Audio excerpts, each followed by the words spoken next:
aí, meu povo? Está começando mais um podcast Espiritualmente, o podcast mais espiritual dessa internet.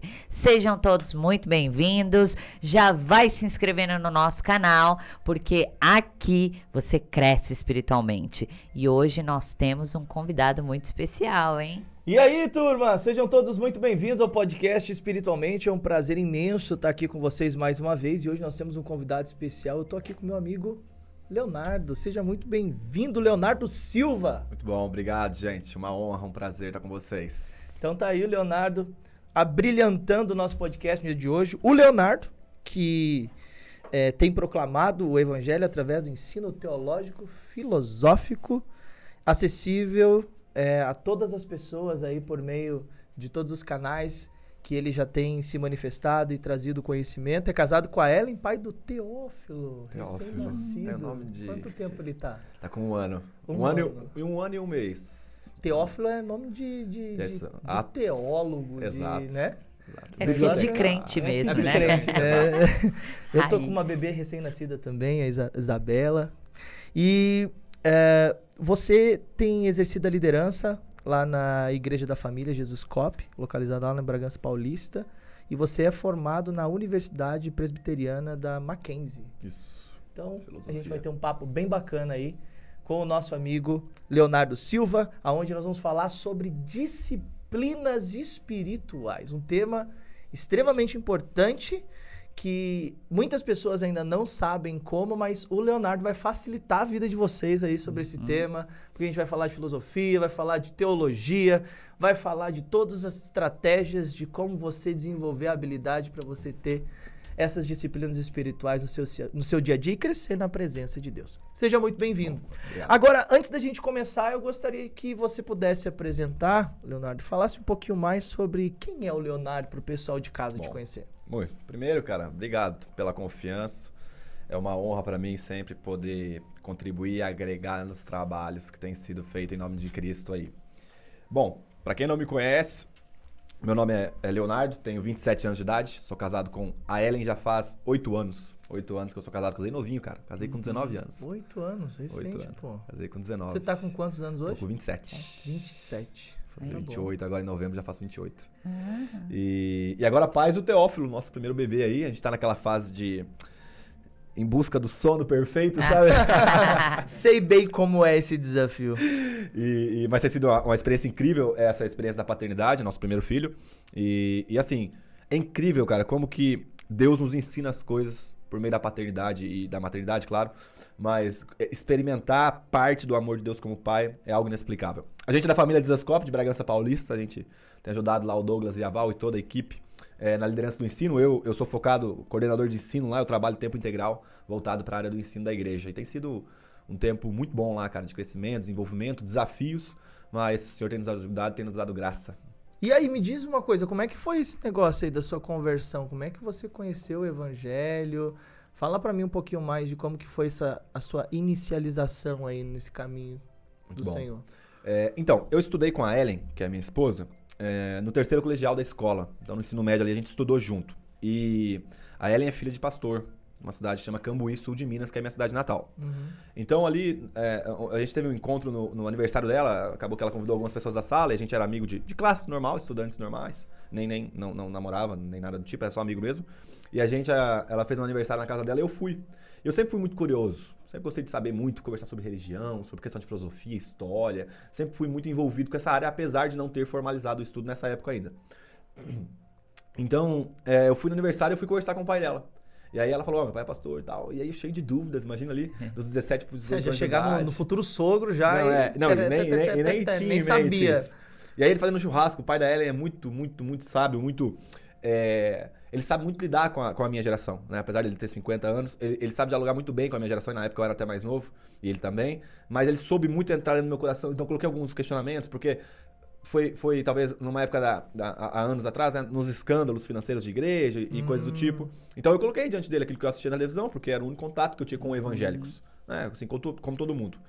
E aí ele foi me explicando as coisas, foi muito sábio, não reprimiu nenhum tipo de postura e assim, não tinha nenhuma base de fé. Eu cresci numa família católica mas assim como todo brasileiro, aquele que não pratica muito, né? Católico de certidão de nascimento. Católico do dia do batismo, Do dia do católico batismo. no dia do casamento. Isso. Quando é que você vai na igreja? No dia que tem que Exato. batizar uma A criança. minha mãe até é mais firme, cara. Ela vai, faz todas as novenas certinho lá. Mas enfim.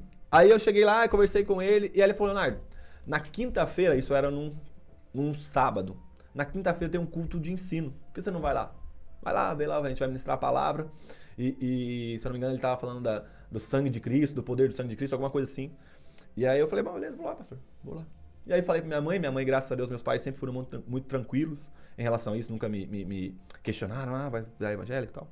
Eu fui na igreja, mas fui totalmente despretensioso, só pra ouvir a mensagem ali. E aquele dia, cara, eu tive um encontro com Cristo, num culto de ensino, foi até muito interessante. No final, eu fui lá pra frente, quis entregar minha vida pra Jesus ali, o Espírito Santo moveu dentro do meu coração, então começou-se a caminhada na fé, próximo dos meus 18 anos de idade, estava para fazer 18 anos. E aí o que acontece? Por eu ser uma pessoa muito curiosa, e provavelmente essa vocação da área do ensino, que é algo que queima dentro do meu coração, já estava dentro de mim, eu comecei na casa do pastor todo dia. Todo dia. Na casa do pastor. Na casa. Porque era uma cidade pequena, Cambuí tem 30 mil habitantes. Tá. E a igreja tem 250 membros. E aí eu ia todo dia, porque eu queria aprender a orar, eu queria aprender a ler a Bíblia, eu queria aprender a ofertar e dizimar. E aí, cara, a pessoa mais segura que eu já tinha desenvolvido um relacionamento com ele e eu tinha acesso pela Ellen, que eu falava, eu queria conversar com seu pai. Ela, não, vai lá. E na época era... Imagina o pastor em casa. Exato. Chegou quem? O novo convertido. Mas lá, a casa tá sempre cheia de gente. E aí, cara, fui. Durante 3 anos da minha vida, eu fui todos os dias. Acabava o culto, eu ia lá depois. Só que assim, não só isso. Eu ajudava ele no que ele precisava. Às vezes ele vinha pra São Paulo, comprar alguns livros pra igreja, eu vinha junto, porque eu queria estar sendo perto, discipulado. Então, durante 2 anos, eu realmente afastei um pouco do contexto ao qual eu estava inserido. Que era um mundo um pouco mais voltado às questões de um jovem que não tem Deus. Talvez um pouco de envolvimento com drogas, um desequilíbrio na área com mulheres, enfim, né?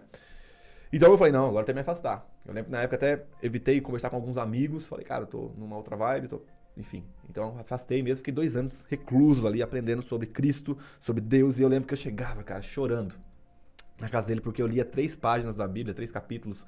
Eu não entendia nada. Nada. Eu chegava chorando, pastor, Deus não quer falar comigo. Aí ele, calma, cara, você tá começando, ora, pede pro Espírito Santo, vamos orar junto aqui e tal. Aí, como eu fui 3 anos lá na casa dele, acabou que eu casei com a filha dele, né? Porque daí não tinha mais todo dia lá, eu falei, cara... Então, meu sogro hoje foi esse meu primeiro discipulador. E aí eu fiquei lá durante... Aí você tem a desculpa que você amou tanto o sogro que você casou com a filha Isso, pra ficar mais perto do sogro. Não, né? e também pra cuidar, né? Eu vou cuidar a única menina, são 3, mas 2 homens e ela de mulher. Eu falei, eu vou cuidar da sua filha. Não se tem mais Jacó, né? Não, então não, aí, ó, não, mais um, pelo tá contrário, ele que trabalhou muito ao meu favor desde início. Ele me ensinou legal. muito, tirou muita questão do meu caráter que precisava ser lidada, enfim, desbravou muito as áreas da minha vida. Então eu conheci a Ellen, né? Aí a gente começou um relacionamento, começamos a namorar. 1 ano e meio depois a gente se casou. Crente tem essa mania de casar rápido. E aí a gente casou depois de 1 ano e meio. E depois de alguns anos ela trabalhava num banco e ela foi transferida para a cidade de Extrema. Entendeu? Que é bem próximo de Bragança Paulista. E nós já estávamos orando, fazia 6 meses, e isso já passou alguns anos desde a minha conversão, pra gente sair de Cambuí. Por quê? É muito bom estar ao lado dos pais, no sentido de que você é muito cuidado e amado, mas te priva de alguns crescimentos necessários, né? Tem aquela famosa frase, né? Que existem lugares que o filho chora e a mãe não vê. Mas esses lugares são importantes para nossa vida, para o desenvolvimento como homem, como mulher. E a gente sentia que a gente estava sempre debaixo das asas, de muito amor. São muito amorosos. São, assim, eu até fui esse dia ministrar lá e falei, cara, boa parte de quem eu sou hoje foi porque o Senhor investiu em mim lá atrás, né?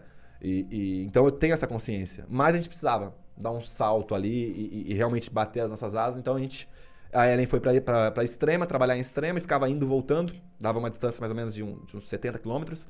E ficava 15 minutos de Bragança.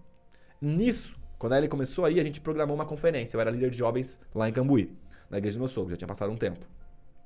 E eu chamei o Douglas, chamei o Morada, o Brunão Morada, chamei o Vieira, o Leandro Vieira, o Tom Molinari, isso.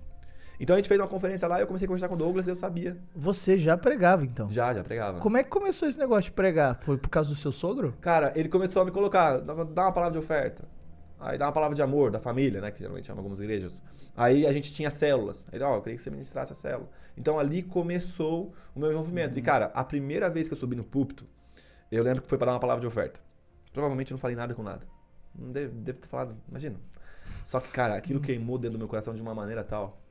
Se sentiu em casa. Eu nasci pra fazer isso, cara. Eu entendi que essa é a parte de contribuição que eu vou dar pro corpo de Cristo. É isso que queima dentro do meu coração. E claro, eu entendi o que era, agora eu precisava desenvolver. Mas nesse tempo você já fazia parte da família Jesus Cop Não, ali? estava em Era Cambuí, que chama A Casa do Adorador. Ah, uma tá. igreja independente em Cambuí. Então nessa época eu ainda estava lá. E quando aconteceu a conferência, eu sabia que o Douglas estava plantando a família Jesus Cop em Bragança. Isso já faz mais ou menos 5 anos. E aí ele pegou e foi lá ministrar. Pra quem não sabe quem é o Douglas que ele tá falando, é o filho do Josué Gonçalves. Então eu comecei a conversar com ele cavalo. E ele, cara, a gente tá fazendo igreja assim, assim, assado. E a Ellen tava já indo e voltando de Extrema. E eu falei, mano, eu acho que é lá que Deus tá mandando a gente ir. E a igreja começando assim, tava saindo da casa dele. E aí a gente foi, permaneceu mais um tempo na igreja pós-conferência, oramos, entendemos de Deus, porque nessa época o salário da Ellen era um pouco maior do que o meu, a instituição bancária paga bem mais, eu era analista de PCP, trabalhava na área logística na época, e aí a gente conversou com meu sogro, a gente orou junto, entendemos de Deus, bora. Viemos pra Extrema, morar em Extrema. E aí a gente ficou 6 meses em Extrema, o Douglas falou, vem fazer um freelance, que eu tava desempregado, vem fazer um freelance aqui na empresa, no Dizascope, na editora, né, na loja de livros. E eu fiquei ali. Empacotava livro, carregava caminhão, ajudava a galera lá no trabalho normal. Aí um dia faltava, e eu lembro que eu ficava orando, Jesus, pede pra ele chamar eu pra trabalhar no Dizascope, pede pra ele chamar pra trabalhar no Dizascope. Nisso, uma irmã muito querida, amiga nossa, até parte da liderança, a Thaís, engravidou. E aí ela ia sair licença maternidade, e ela fazia parte de compras, que era uma área que eu tinha experiência, já das minhas experiências anteriores de trabalho. Aí ele falou, vou te contratar, pra você trabalhar na área de compras. Beleza. Aí nisso eu fui pro Dizascope, a gente continuou morando em Extrema, e a Ellen continuou no banco. Depois de um tempo, a Ellen também saiu do banco e foi fazer o financeiro da editora. Depois de 2 anos que a igreja estava criando maturidade como corpo, a gente encontrou um lugar e tudo mais, eu falei pra ele, cara, eu creio que eu sou vocacionado pro ministério. Falou pro Douglas? Falei pro Dô. Falei, Dô, eu creio, pro Douglas, eu creio que Deus me chamou mais pro lado pastoral, pro lado realmente ministerial. Aí ele falou, beleza, então a primeira deixa que tiver na igreja, você vai pra lá, você já começar a ver essa realidade. Aí eu fui pra igreja, depois de anos, a Ellen continuou no financeiro do Dizascope, ela fazia parte da editora, que são, apesar de chamar Dizascope e família Dizascope, são coisas paralelas, não são a mesma coisa. A editora é uma coisa, que é livros, cursos, o canal do YouTube. Que é aberto pra tudo, Isso. não é uma coisa específica. Não, é a igreja local, é a igreja local. Tem um presbitério, tem tudo certinho, que o Douglas também presta contas. E a empresa não, a empresa é um negócio dele, é uma loja dele. E aí eu fui pra igreja, e comecei, então, a trabalhar na parte administrativa. Aí, depois de um tempo, a igreja foi ganhando maturidade, a gente precisava mais de um auxiliar de pastor, um auxiliar pastoral ali, alguém que seria treinado para isso. Aí eu entrei na vocação aí e tô até hoje. Como é que é hoje você ter essa relação com... Você chegou a ter contato com o Josué Gonçalves na época? O Josué Gonçalves, ele tinha essa presença junto com o Douglas, ou era o Douglas mais separado? Como que é fazer parte dessa família Jesus Cop, desses dois... como é que a gente pode dizer? Eles são 2 pessoas muito relevantes hoje no meio evangélico, né? E eles também abriram portas para muitas pessoas. Sim. Como que foi para você sair do seu sogro, que era uma pessoa bem relevante no aspecto de ensino, e entrar também agora nessa nova realidade com Josué Gonçalves, com Douglas Gonçalves? Como que é estar perto dessas pessoas e como que é a experiência assim, que você teve pessoal com eles? É incrível. A gente sempre brinca lá na igreja. A gente fala que talvez teriam pessoas que dariam um braço para trabalhar junto com o Douglas e estar mais próximo de Josué. Hoje o Josué ele tem um ministério que é uma igreja, que chama Família Debaixo da Graça, que é uma igreja na mesma cidade que a gente. E ele tem a editora... Esqueci o nome da editora. Enfim. Ele tem uma editora. Ele tem uma editora também. E ele tem a editora... que é como se fosse... O Douglas meio que deu um Ctrl-C, Ctrl-V ali, ele copiou. Então, quando eu comecei a aproximar... O meu contato foi com o Douglas primeiro, depois eu fui ter contato com o Josué. Mas assim, já acompanhava da TV, do YouTube e tal. E pra mim, cara, o Josué era um herói. Porque eu acho o Josué, assim, 35 anos de ministério. O cara não tem uma mancha. Claro que existem erros porque ele é homem. Como todos nós. Mas ele não tem um escândalo, entendeu? Como pai... formou 3 filhos incríveis. Como marido da esposa, você vê a esposa super feliz. Como um empreendedor na área da empresa, cara, um pastor. Então eu sempre gostei muito de Josué. E eu falava pro Douglas, cara, seu pai, eu queria trocar ideia com seu pai, né, e tal. Aí eu acho que ele chegou a comentar lá na roda. Um dia eu olho no meu celular no WhatsApp, Josué, vem almoçar comigo hoje? Eita, poxa! minha perna tremeu. Aí eu fui em casa, tomei banho, troquei de roupa, tava trabalhando na igreja. Troquei de roupa, falei pra ela e falei, nega, chama ela de nega? Falei, nega, o Josué chamou pra almoçar. Ela, nossa, vai lá e tal. Aí a gente começou a aproximar mais, o Josué. E, cara, é incrível. É assim, tá do lado de pessoas que realmente vivem a mensagem que pregam. Você poder experienciar ali de fato o que eles estão pregando é algo indescritível. Agrega muito na nossa vida. Eu me considero ali um aprendiz, cara. Um discípulo mesmo. Tudo que eles fazem, eu aprendo, tudo que eles ensinam ali, eu tô sugando o máximo para eu crescer, porque são bons referenciais. Até tem pessoas que Deus dá como presentes para a igreja, assim, na época que nós vivemos. Fazem parte da nossa formação, Sim. né? Eu vejo que isso é bem importante, porque todos nós que hoje temos essa caminhada de liderança, né? Que exercemos uma liderança dentro da igreja, a gente precisa ter pessoas que vão ser essa referência pra gente, né? Pra gente modelar, como Cristo, pô. Né? Então, Jesus estava lá, tinha os seus discípulos e todos os discípulos eles olhavam para Cristo como seu modelo. Depois veio Paulo, né? E Sim. Timóteo modelando o próprio Paulo. Então, quer dizer, essas pessoas elas são fundamentais na construção do nosso caráter, Isso. na formação de quem nós vamos nos tornar. E hoje você atribui quem Sim, você é sem muito dúvidas. a Porque eles, não? Qual que é a grande questão? A gente tem trabalhado muito essa palavra esse ano lá no Desascope, responsabilidade. Porque agora que eu sou pai, e aí abre um leque de visão na sua vida, talvez que a gente nunca teve. O meu sucesso, e aí eu vou tentar falar mais pausado para entender, porque é um pouquinho complexo. O meu sucesso não é fazer um bom filho. O Theo. Vamos pensar o Teófilo, meu filho. O meu sucesso não é fazer que ele se torne um bom filho. O meu sucesso é formar ele como um bom pai. Tá. Porque o que eu quero? Que ele tome a minha posição. Boa. De assumir a minha família, ou melhor, uma família, de ter filhos, de continuar o processo. Porque boa parte das vezes a gente está lidando com um resultado. Ter um bom filho é resultado, glória minha. Agora, ter um pai formado é um novo processo, glória dele. Porque ele vai assumir a minha posição. E é isso que a gente precisa. É o legado, né? Porque, por vezes, a gente percebe esse conflito geracional porque um não entende a intenção de formar pai e o outro é rebelde também não consegue. Então, vira essa crise geracional porque falta diálogo. Então, a nossa perspectiva é o quê? Nós somos formadores de pais. Então, a gente trabalha com isso. Eu olho pro Theo e é a mentalidade de Josué com o Douglas. Tanto que você vê o Douglas, foi uma formação. E aí, quando você olha pro Douglas derramando, não só na minha vida, mas como os outros que estão próximos lá a ele, você percebe que ele tá formando pais. E quando eu olho pro Theo, eu não vejo uma criança. Eu não vejo, um filho. Ah, é um filho. E aí, porque o filho você sempre vai privar. O filho você vai sempre dar segurança. E na verdade o filho precisa de proteção. Então o que é a proteção? E aí é um exemplo do Paulo Borges. Paulo Borges fala assim, ó, segurança é você não deixar teu filho sair pra rua. Proteção é você colocar um capacete na cabeça dele. Pra que se acontecer alguma coisa ele não morre. Ele volta pra casa, mas volta mais maduro. Então o Josué com o Douglas trabalha muito nesse aspecto. Colocou um capacete nele. Coloca um capacete e vai. Entendeu? E no início, eu conversava com o Douglas... Agora, o que eu tenho inveja, cara, o que eu tenho inveja dessa turma é dessa barba, cara. Como assim, cara? Olha, é o ministério da barba. Ele e o Douglas... Eu olho pros dois e falo assim, peraí, cara, como assim? O que vocês usam? É um azeite especial aí. Que faz crescer. Não, todo mundo lá olha lá tem o essa outro lá vibe, também, né? é o Robson, né? O Robson também, tá lá no cantinho lá. Poxa, gente, como assim? É um azeite, então, é uma coisa que vai, né? E assim já vai formando o Teófilo também, daqui a pouco o Teófilo já tá com a barba 5 anos também. de idade tá com barba.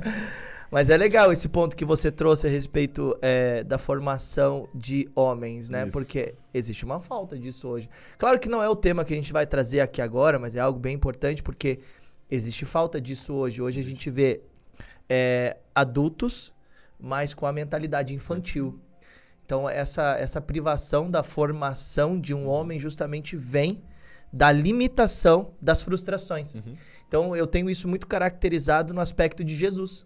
Deus, ele tem a figura de pai, Jesus a figura de filho, e o próprio pai, que é Deus, não privou o próprio filho, que foi Jesus, de passar por dificuldades. Sim. Ele já começou o ministério com o pau quebrando. Sim. Já foi pro deserto, ser tentado por Satanás, passou 40 dias de fome, e aí ele estava sendo formado e Deus estava ali, porque quem estava conduzindo tudo aquilo ali era o próprio Deus por meio do Espírito Santo. E o pai não poupa. Não poupa. O pai envia. Pai, afasta de mim esse cálice.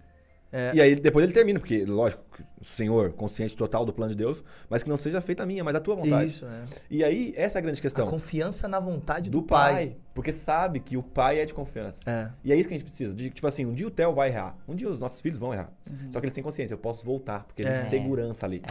E aí, é isso. Errou, eu assumo a conta, porque eu sou o pai da mesa. Tá muito mais ligado sobre quem nós somos como pai do que a preocupação de como nós vamos formá-lo como filhos. Exato. Porque o que a gente fala não é mais importante do que o que a gente faz. Porque as nossas atitudes, os nossos comportamentos tornam-se uma pregação e um ensino para eles. Muito. Né? Eu acho que o ensino vem muito disso, lá do Provérbios, né? De ensinar o menino o caminho que deve andar. Porque o caminho que os filhos vão aprender vem muito do caminho que os pais estão trilhando. Exato. Né? E eu acho que isso vem também da questão ministerial. Sim. No aspecto de você acabar reproduzindo aquilo que você vê na sua liderança, com o Josué Gonçalves, com o Douglas Gonçalves. E hoje, aqueles que virão depois de você. Exato. Né? Então, hoje eu vejo que essa parte de ensino é muito importante. Sim. Por quê? Eu estava pregando esses dias na minha igreja e eu estava falando exatamente sobre isso. Tem um texto lá de Paulo em Coríntios, quando ele chega e ele vai falar com o povo de Coríntios, e ele fala com o povo e o povo diz que eles estavam construindo um altar para um Deus desconhecido. Sim. Lembra dessa história? E aí, quando ele chega lá para pregar, isso tá lá em Atenas, ele tá lá em Atenas, e aí, quando ele chega lá e ele vê esse povo construindo esse altar para o Deus desconhecido, ele chega e diz assim, olha, deixa eu explicar uma coisa. Sabe quem é esse Deus desconhecido que vocês estão construindo o altar? É esse Deus que eu prego. E o que eu acho interessante é isso. Por que existem pessoas hoje que ainda servem a um Deus desconhecido? Porque falta Douglas, Leonardo, Josué, Juliane, seja lá quem for, que ensine as pessoas a conhecer a Deus. Sim. E eu acho que esse é um trabalho que você faz e faz muito bem lá na família Jesus Cop, porque você também tem esse trabalho de líder e coordenador de ensino na igreja. Fala um pouco mais como é que é isso lá. A minha parte de responsabilidade lá. Nós temos uma liderança que é dentro dos 5 ministérios ali de Efésios 4. Então, a gente tem alguém que meio que... Assim, eu tenho que explicar bem cuidadosamente também, porque às vezes sou estranho. Tá. Mas a gente tem alguém que faz a função mestral, de mestre, no sentido de... Alguém que pensa a parte do ensino voltado para a igreja. Tá. A gente tem alguém que pensa na parte profética da igreja, entendeu? Não que seja um profeta de ofício, ou também pode ser. A gente tem alguém apostólico nessa mentalidade de desbravar, alguém missional, alguém que está enxergando novos campos. A gente tem alguém que pensa a área de evangelismo da igreja e alguém que pensa a parte pastoral da igreja. Legal. Então, desses 5 ministérios, a minha parte, que cabe a mim, que é a minha responsabilidade, é assim, quando eu digo eu tenho uma equipe que me ajuda muito nisso, é a área do ensino. Então, é a parte ao qual eu trago para servir na mesa. Então, quando a gente se reúne para ter a liderança, que seria um conselho da igreja ali, um presbitério ou coisa do tipo ali, né? Apesar de nós não sermos presbíteros, não fomos ainda consagrados a presbíteros, mas estamos sendo treinados para isso. Então, eu trago na mesa a minha parte. Então, vamos supor, a gente está com uma demanda, um exemplo.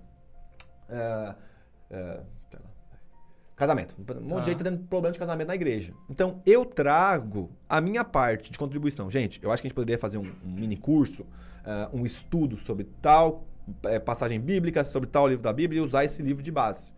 Aí, cada um dentro das suas respectivas áreas vão trazer a contribuição na mesa até que o projeto seja formado na pluralidade. Legal, é um trabalho muito bem unificado. Porque qual que é a questão? Se só eu pastorear a igreja, na perspectiva de um mestre, tudo se resolve com o ensino. E não é, na verdade, né? No sentido de assim, nem tudo se resolve com o ensino. Verdade. Porque tem questões nem tudo é racional. Nem tudo é livro. Por isso que existem nós dois aqui. O Douglas é essa função aí do ensino, sabe? Só livro. Eu amo, cara. Eu amo ele demais, vem, demais. Ele traz essas mensagens mais de ensino, exortativas, traz a consciência pro povo. Sim. Eu sou aqui, eu preciso sacudir a sua fé, vamos lá, vamos embora. Ela gosta de um negócio mais dispositivo. Vamos embora, Exato. vai. Exato. Vamos dominar o mundo, ela. Não, e eu percebo Eu digo, sim, você vai dominar o mundo, mas primeiro você precisa dar o primeiro passo.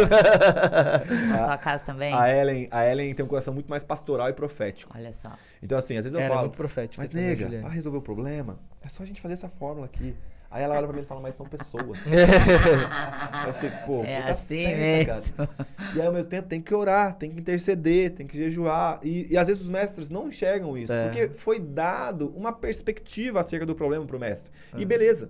E eu creio que até Deus nos molda de forma diferente pra gente agir de forma comunitária, de forma plural, porque contribui. Imagina só, cara. Se a gente tiver no centro um problema e sentar, cada um com uma vocação, olhando para esse problema, dando uma solução. Pô. Se a gente for ver, o Salomão ele fazia muito isso, né? Ele reunia os principais líderes das tribos e a sabedoria que ele tinha vinha desses caras, da contribuição, né? Do network, da conexão, do relacionamento que ele tinha com todos os conhecimentos que eram contribuídos. Não é romântico. No sentido assim, às vezes eu estruturo... Pensa bem, a gente está considerando uma escola de líderes lá de novo. E aí eu estruturo uma grade curricular teológica. Aí o profeta, que só quer saber de mover e tal, vem meter o dedo na minha estrutura. Só que qual que é a grande questão? E é um discipulado. Eu tenho que aquietar e entender que é uma outra perspectiva que talvez está vendo um ponto sério meu. É importante. Não é romântico. Às vezes Era isso que eu ia dizer, não ia dar sai conversas mais acaloradas, É. mas assim, a gente entende que e aí que é louco, cara. São conversas acaloradas pelo mesmo propósito. O que a gente quer? Cuidar do povo.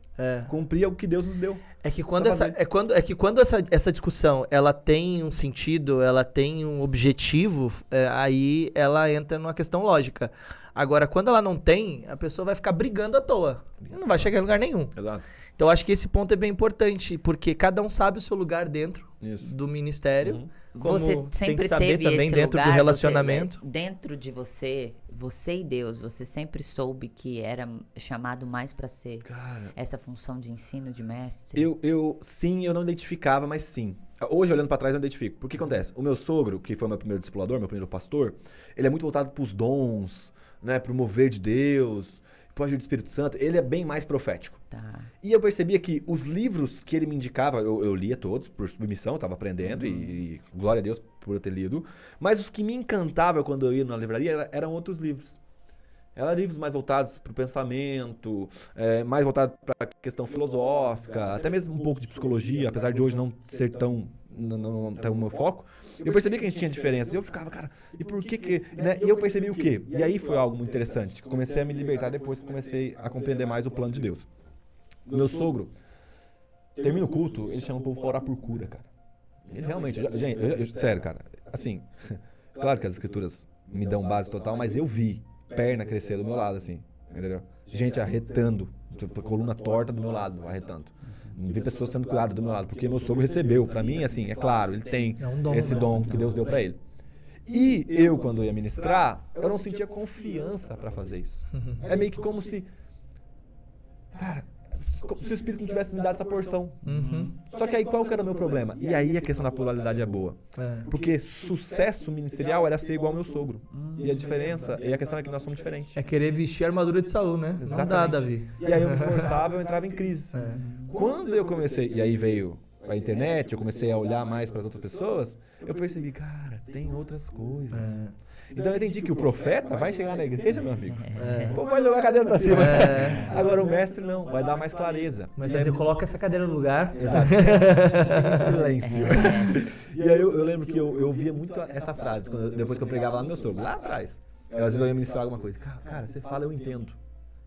Aí eu comecei a viajar com o Douglas, acompanhar ele nas viagens. E aí a frase O povo não te chamava de professor? O povo não te chamava de professor? Nossa, Chama Douglas. E aí o pessoal falava pro Douglas, nossa, quando você prega eu entendo.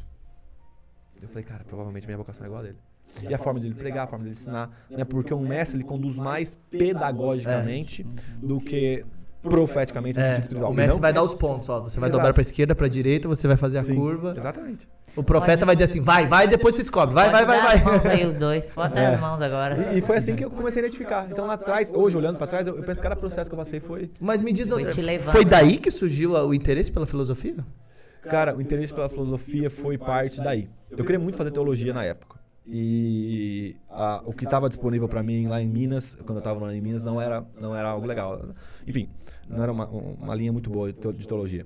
Então eu falei, cara, quando eu estava fazendo logística, que é a minha primeira formação é logística, eu tive um professor que chama Daniel Medeiros, ele é até de Bragança, da PIB de Bragança. E ele era professor de filosofia. Eu tinha ética na logística, né?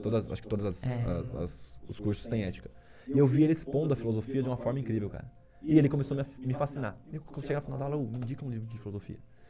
Aí ele indicava e tal. Então aí começou a minha caminhada com filosofia, assim. A minha caminhada. Apesar de eu amar a filosofia, eu gosto muito e tal, mas eu pretendo cair pro campo da teologia filosófica, ali voltar mais a essa conexão, essa intersecção entre teologia e filosofia. Porque, vamos supor, eu não sou fã de Heidegger, que vai tratar de tantos aspectos que eu não curto tanto. Linguagem, acho legal? Acho. Kant, beleza. Cara, é muito grande esse oceano, muito, né? É muito. Não, e assim, filosofia. Cara, cada autor definiu de um jeito. Então você tem que... É uma área mais complexa. Eu tive contato com a filosofia na época que eu estudei psicologia, que eu estudei psicologia na Unip, daqui de São Paulo. E quando eu comecei a ter contato com a filosofia, o que me fascinou foi justamente saber que existia também essa vertente teológica. Sim. Só que pra mim, eu acho que isso é bem importante, pra mim era uma coisa que era muito distante. E eu acho que tem isso também, né? As pessoas achar que a teologia é para um público específico e que teólogo é só aquelas pessoas mais entendidas, que não estão muito inclusas na sociedade, que são mais seletas, mais separadas e que tem um nível de entendimento muito grande. Conversando com o Luiz Saião, que é um teólogo muito conhecido, hebraísta aí no meio do ensino também. E ele estava falando o seguinte, ele disse assim, cara, todos nós somos teólogos. Sim. Uma vez que nós aceitamos Cristo, começamos a meditar nas Escrituras e começamos a ter esse contato e até mesmo pregar para as pessoas, nós nos tornamos, né? Sim. Porque, na verdade, é um estudo sobre Deus, onde você vai acabar ensinando outras pessoas aquilo que você tem aprendido, que é, na verdade, cumprir o ID, né? Exato. E aí, o que eu vejo hoje? Existe, na sua opinião, existe uma ligação entre a teologia e a filosofia, e as duas, elas podem andar juntas e as pessoas podem ter um relacionamento com ambas sem se perder demais para a linha filosófica ou se despender demais para a linha teológica, mas conseguir caminhar com as duas juntas? E como que é essa união, esse relacionamento das duas? Boa pergunta. Sim, eu creio que sim, sem dúvidas. É que hoje foi passado... porque, na verdade, assim, boa parte do que nós conhecemos como filosofia vem da escola. E na escola é feito história da filosofia, que é uma faceta da filosofia. Entendeu? E assim como o Saião falou, que todos são teólogos, e eu concordo 100%, na verdade não tem como discordar do que o Saião fala, né? Mas beleza. Saião é muito bom. Ao mesmo tempo, todos são filósofos. Porque o movimento pró-conhecimento parte de um princípio de que você está insatisfeito com a situação atual. Você sabe que tem algo novo para se aprender. Bom. E essa fome, a gente chama na filosofia de espanto da sua ignorância, me espantei com aquilo que eu não sei. Cara, já é uma postura filosófica. Quando a gente tem um filho, a gente começa a estudar sobre filhos. Porque a gente sabe que a gente não sabe ser pai nem mãe. A gente vai desenvolver no meio do caminho. Então o que eu fiz quando a Ellen engravidou? Eu tive um espanto. Pô, não sei ser pai. Então agora eu vou correr atrás. Então essa força que me empurra aí atrás do conhecimento já é filosofia, já é um espírito filosófico dentro de nós. E sim, a gente pode pegar Agostinho de Hipona. E se a gente for parar para pensar a filosofia, né, o amor ao conhecimento, né, a definição ali, a busca pelo conhecimento, acho que isso é o que define exatamente, né? Porque quando a gente tem essa realidade, a gente tem que buscar o conhecimento. Exato. É onde começa a surgir isso em nós, né? E essa fome. O próprio Agostinho foi um que conseguiu convergir esqueci o nome do autor que fala... Uma história da filosofia que eu tenho lá em casa, uma clássica, esqueci o nome do autor do livro. Eu achei muito interessante, que ele fala assim que a linguagem, a retórica de Agostinho era uma desculpa para a proclamação do Evangelho. Então ele usava meios filosóficos para proclamar a palavra de Deus. Então eu é meio Paulo fazendo de louco para ganhar os loucos. Exato. Guardado nas devidas proporções, eu me utilizo dessa fala do autor. Não esqueci o nome do autor. Não, mas e faz todo o sentido, né? Porque, por exemplo, hoje, eu tendo estudado a psicologia e hoje atuando como terapeuta dentro do meio evangélico, porque assim, eu não sei se o pessoal me conhece, talvez a sua audiência não me conheça, mas eu também sou pastor. Então imagina, né? Essa questão de ser um pastor e de ter essa linha teológica, de ensino sobre as escrituras, mas também ter essa parte do desenvolvimento humano, da saúde mental, da inteligência emocional, atrelado à espiritualidade. Sim. Porque existe um preconceito muito grande ainda, né, entre as pessoas que estão nesse meio cristão e evangélico, que elas acham que isso não é de Deus, né? Então, a mesma coisa como a filosofia. Sim. Então, a ciência e a fé, elas podem andar juntas? A filosofia e a teologia podem andar juntas? Então, a gente vê muito isso, né? Sim, mano, grandes expoentes da filosofia. Kierkegaard foi o primeiro existencialista. Apesar de eu não concordar com tanta filosofia dele, nem com a teologia, mas era um cristão, entendeu? Ele partia de um princípio, de forma bem grossa, explicando bem simples assim, de que o mundo é inconcebível, a gente não consegue compreender o mundo. Então nós nos jogamos em Deus. É como se fosse um salto no escuro, Sim. um salto não pensado, o fideísmo que a gente chama ali. Enfim, então são grandes. O próprio São Tomás de Aquino, considerado muito, não definitivamente filósofo, mas um autor incrível, que eu considero como filósofo. O C.S. Lewis também pode ser considerado, de Nárnia. Você olha pra mente de Lewis ou Tolkien. Cara, não tem como você falar que aqueles caras não pensavam filosoficamente. Todos nós pensamos. A questão é com qual filosofia nós estamos tendo contato. Entende?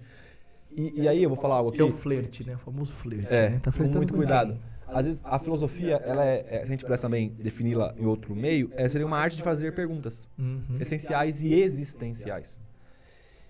E às vezes eu acho que faltou no passado uma capacitação para boa parte dos nossos líderes religiosos no diálogo de responder perguntas difíceis.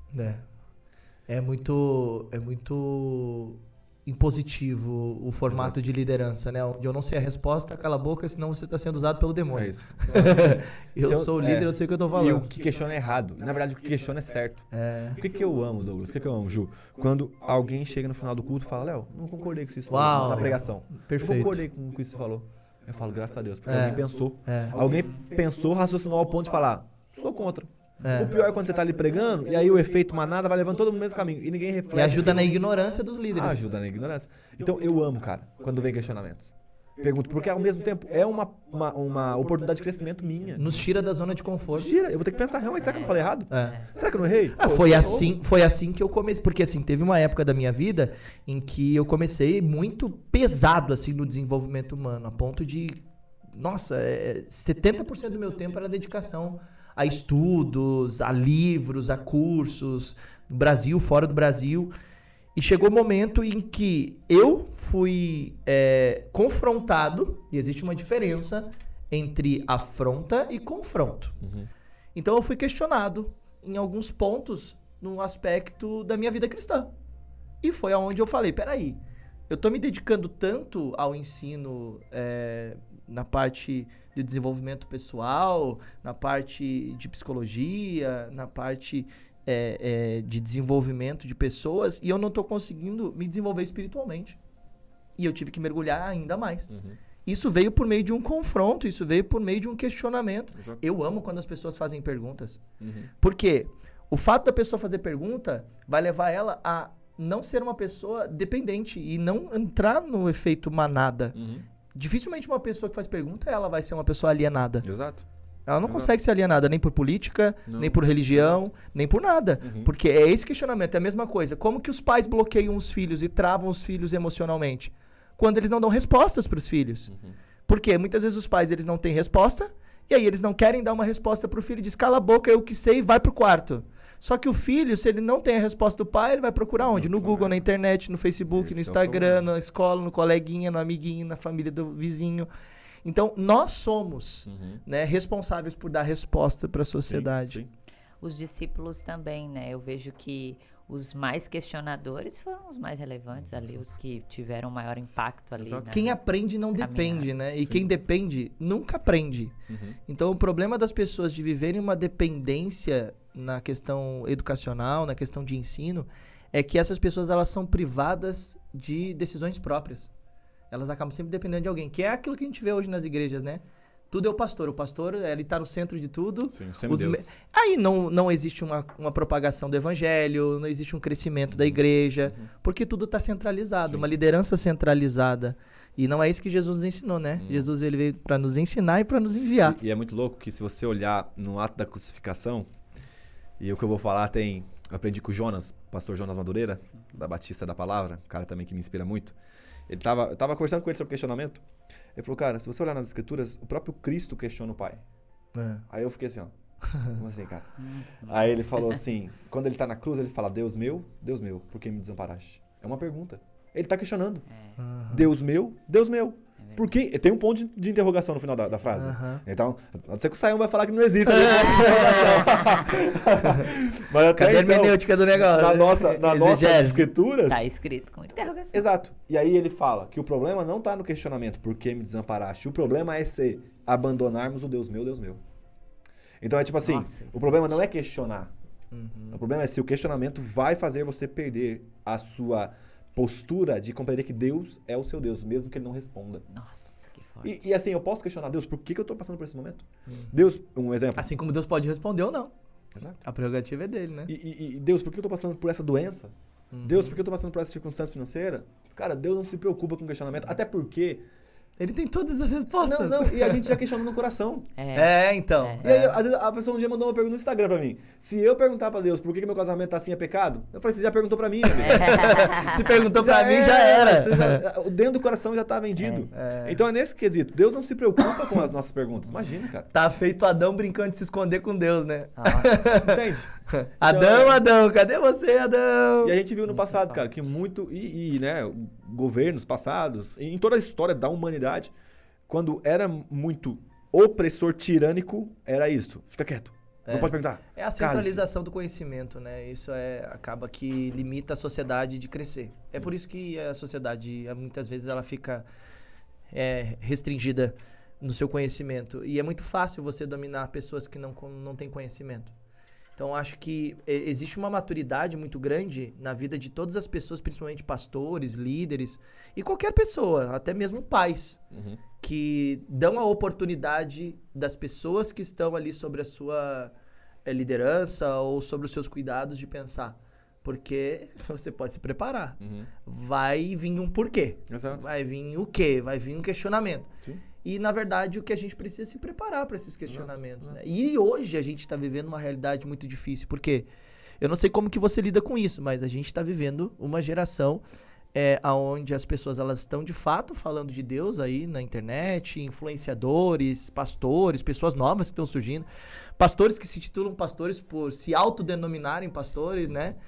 Mas a gente está vendo muita heresias, né, na internet, no meio da sociedade, até mesmo no meio evangélico cristão. Como que você lida com a igreja, pastores e essas pessoas que hoje trazem essas questões bíblicas, mas de uma forma herege? Primeiro, o que é heresia e como que você lida com isso? Muito bom. Cara, eu vou agora, como a filosofia contribui. A nossa época, o tempo que nós vivemos, é chamado de pós-modernidade por alguns teóricos. E uma característica da pós-modernidade é o abandono da verdade ou dos valores fundamentais do homem. O que é justiça, o que é amor, o que é paz, quem sou eu, quem é você, quem é o próximo. Então, quando o homem abandona as verdades que já estavam estabelecidas, e não que nós não devemos repensá-las, mas ela tem que ter uma base, o homem cai na teoria de si. Então, o que é amor? O que eu quero ser amor? O amor pode ser matar o outro. O amor pode ser um relacionamento diferente, no sentido de idades muito diferentes. O amor pode ser coisa que o mundo prega como amor. E não. Entendeu? E existe até uma distorção dentro da própria escritura, né? Porque pega um versículo isolado e se beneficia desse versículo. Qual geralmente é a marca de uma pessoa que faz uma interpretação equivocada das escrituras? O abandono da tradição. Gente, a igreja tem 2000 anos de história. Teve coisa errada? Lógico, são homens. Mas também tem muita coisa boa que nos dá segurança até hoje. Então, quando a gente abandona a tradição dos antigos, e aí eu falo os apóstolos, os pais apostólicos e todos os discípulos até chegar na gente, o risco da gente falar uma besteira ou viver uma besteira é muito grande. Entende? Então, não, mas é que a história errou, eu interpreto do meu jeito. Amigo, são 2000 anos, cara. E aí eu nem vou entrar tanto no aspecto de heresia, porque Ário foi alguém herege, né? Da linha ariana. E assim, Ário, perto de alguns teólogos que nós temos hoje na atualidade, era um gênio. Porque ele sistematiza as escrituras de uma forma que, para você considerar alguém herege, cara... O cara não teria que ter aquele conhecimento. Era o cara que batia... falta de conhecimento. Tem pessoas que batiam de frente com Agostinho de Hipona. O cara que escreveu Cidade de Deus, Cidade dos Homens. O cara que escreveu Confissões. Assim, não era... tem que ser, na nossa época, alguém que dialogue de tete a tete igual pra com igual. o Saião, que nós estamos usando como exemplo aqui. Um homem que, assim, o tempo provou a importância dele. Entendeu? Então, assim, não é eu, menino de 27 anos de idade, que vou dialogar com o Saião. Então tem que ser realmente alguém que vai confrontá-lo e no ponto técnico dele. Então eu percebo isso, que boa parte das vezes esse erro teológico, eu considero como um erro teológico, vem do abandono da tradição. Quando a gente não tem uma igreja local que está vinculada a alguma tradição que nos ajuda e nos dá segurança. Cara, muitas coisas que você vive como pai, e vocês vivem como os pais, vem do que você aprendeu da sua mãe ou do seu pai. Por mais que as pessoas às vezes não tenham referenciais, mas alguém fez a função de pai e mãe na vida da pessoa. E você aprende. A tradição nos ensina, sempre submetido às escrituras. Então é isso. Às vezes eu percebo que a galera tira uma revelação nova que não foi tida em 2000 anos. Ou a gente tem um gênio que brotou no meio do século XXI, ou a gente tem alguém falando uma coisa errada. Então o nosso desafio é esse. Eu sempre quando eu tô lendo lá das escrituras, cara, assim, livros pra mim são essenciais. Eu tenho uma biblioteca em casa.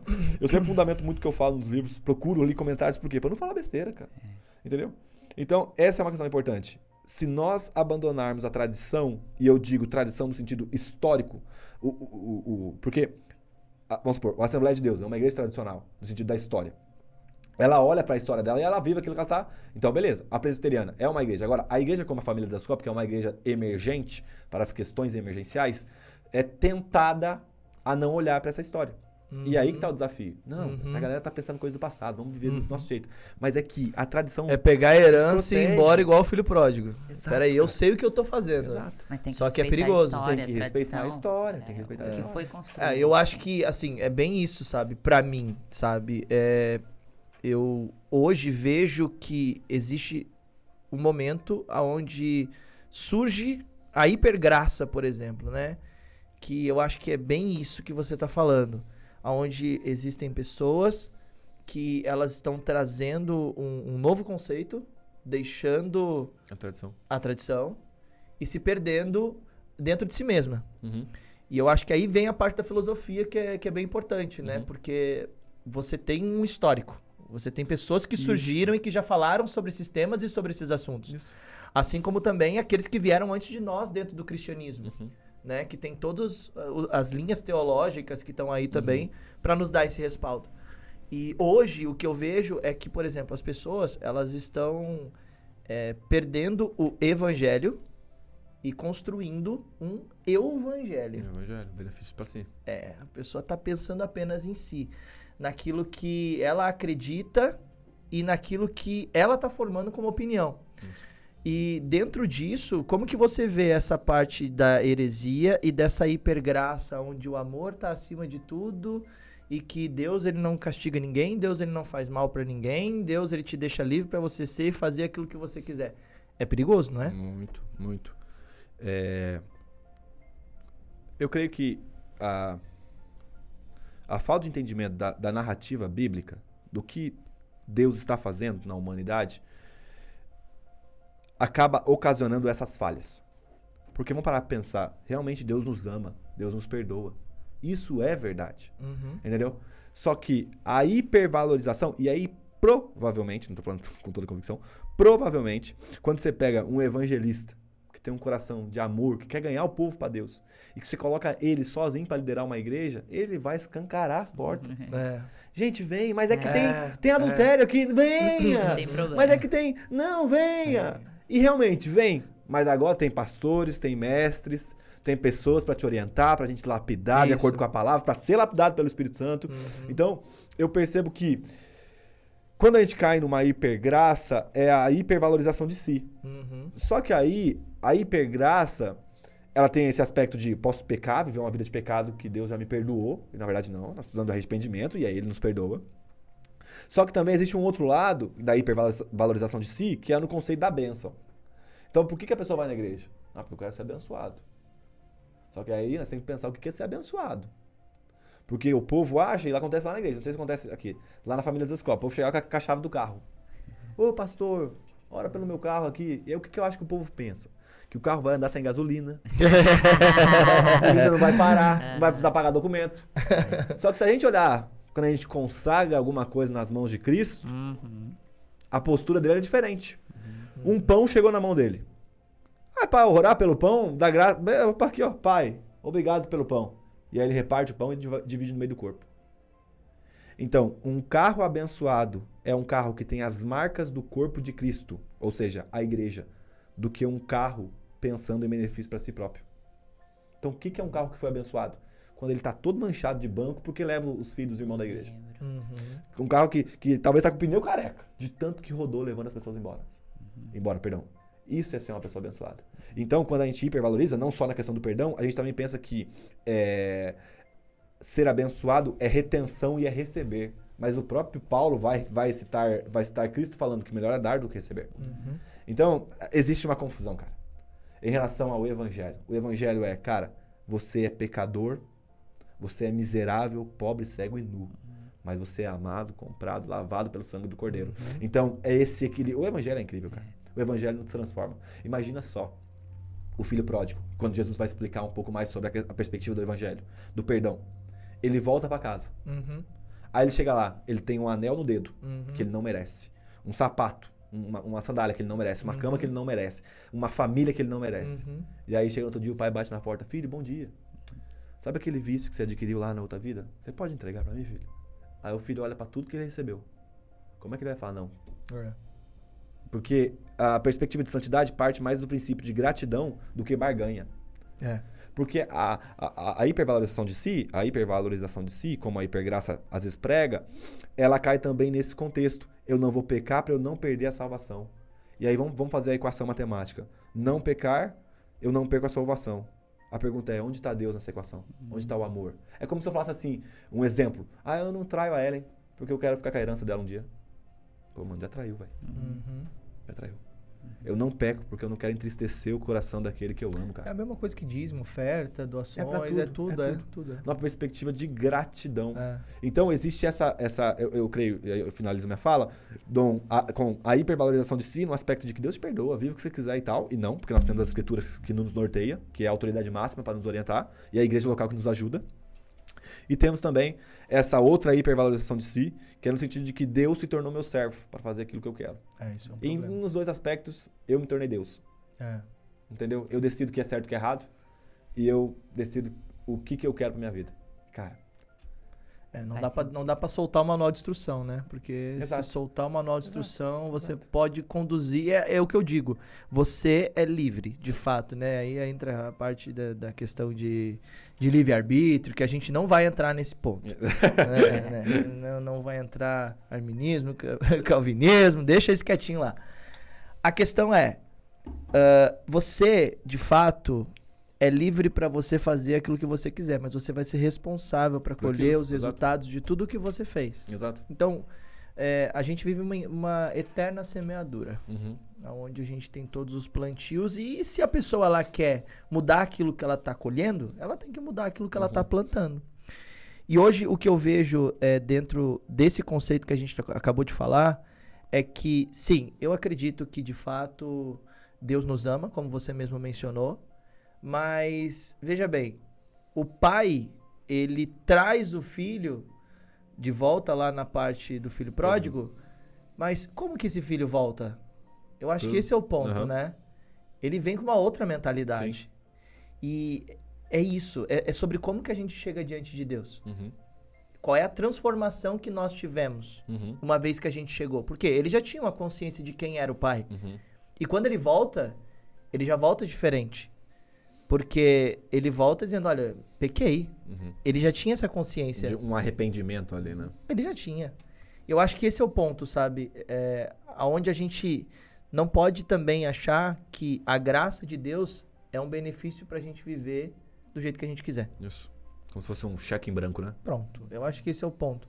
A gente, como você mesmo mencionou, a gente não pode deixar o manual de instrução. Isso. A gente não pode deixar aquilo que Deus já nos ensinou, aquilo que os antigos já vieram, já trouxeram, e isso é a coisa mais importante para nós. E só para complementar, se o evangelho não for a causa da minha santidade, nada mais vai ser.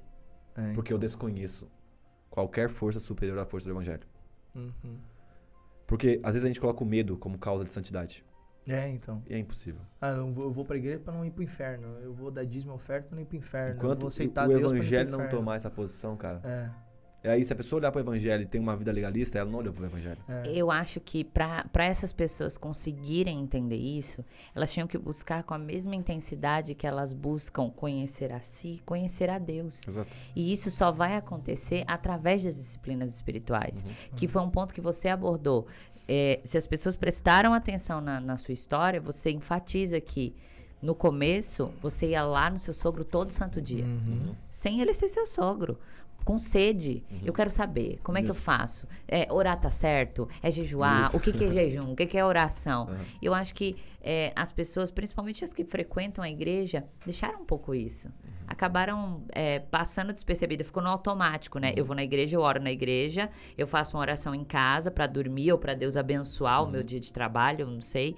Mas o relacionamento, o envolvimento com Deus. E assim, como saber se a pessoa tá fazendo da forma certa, né? Como saber se tá sendo efetivo? Porque você é um cara que fala muito sobre isso e dentro de todo o conteúdo que você aborda nas suas redes sociais, você também fala sobre as disciplinas espirituais e você dá dicas e aconselha as pessoas sobre como praticá-las. Então, fala um pouquinho pra gente do que é disciplinas espirituais na sua visão e como que se pratica, como que as pessoas podem começar a praticar. Cara, eu enxergo assim a definição que eu penso. As disciplinas são ferramentas que Deus nos deu para um relacionamento com Ele, para aprofundar um relacionamento. O Michael Bickle, que é o líder do IHOP, da Casa de Oração de Kansas, nos Estados Unidos, ele fala que as disciplinas espirituais precisam ser trabalhadas à ótica de uma noiva. Então, Paulo vai se referir a nós, como igreja, sendo noiva, né? E aí, qual que é o desejo da noiva? Estar com o noivo. Então, eu não oro por causa da oração. Eu oro porque o valor da oração é me conectar com um diálogo com o Pai.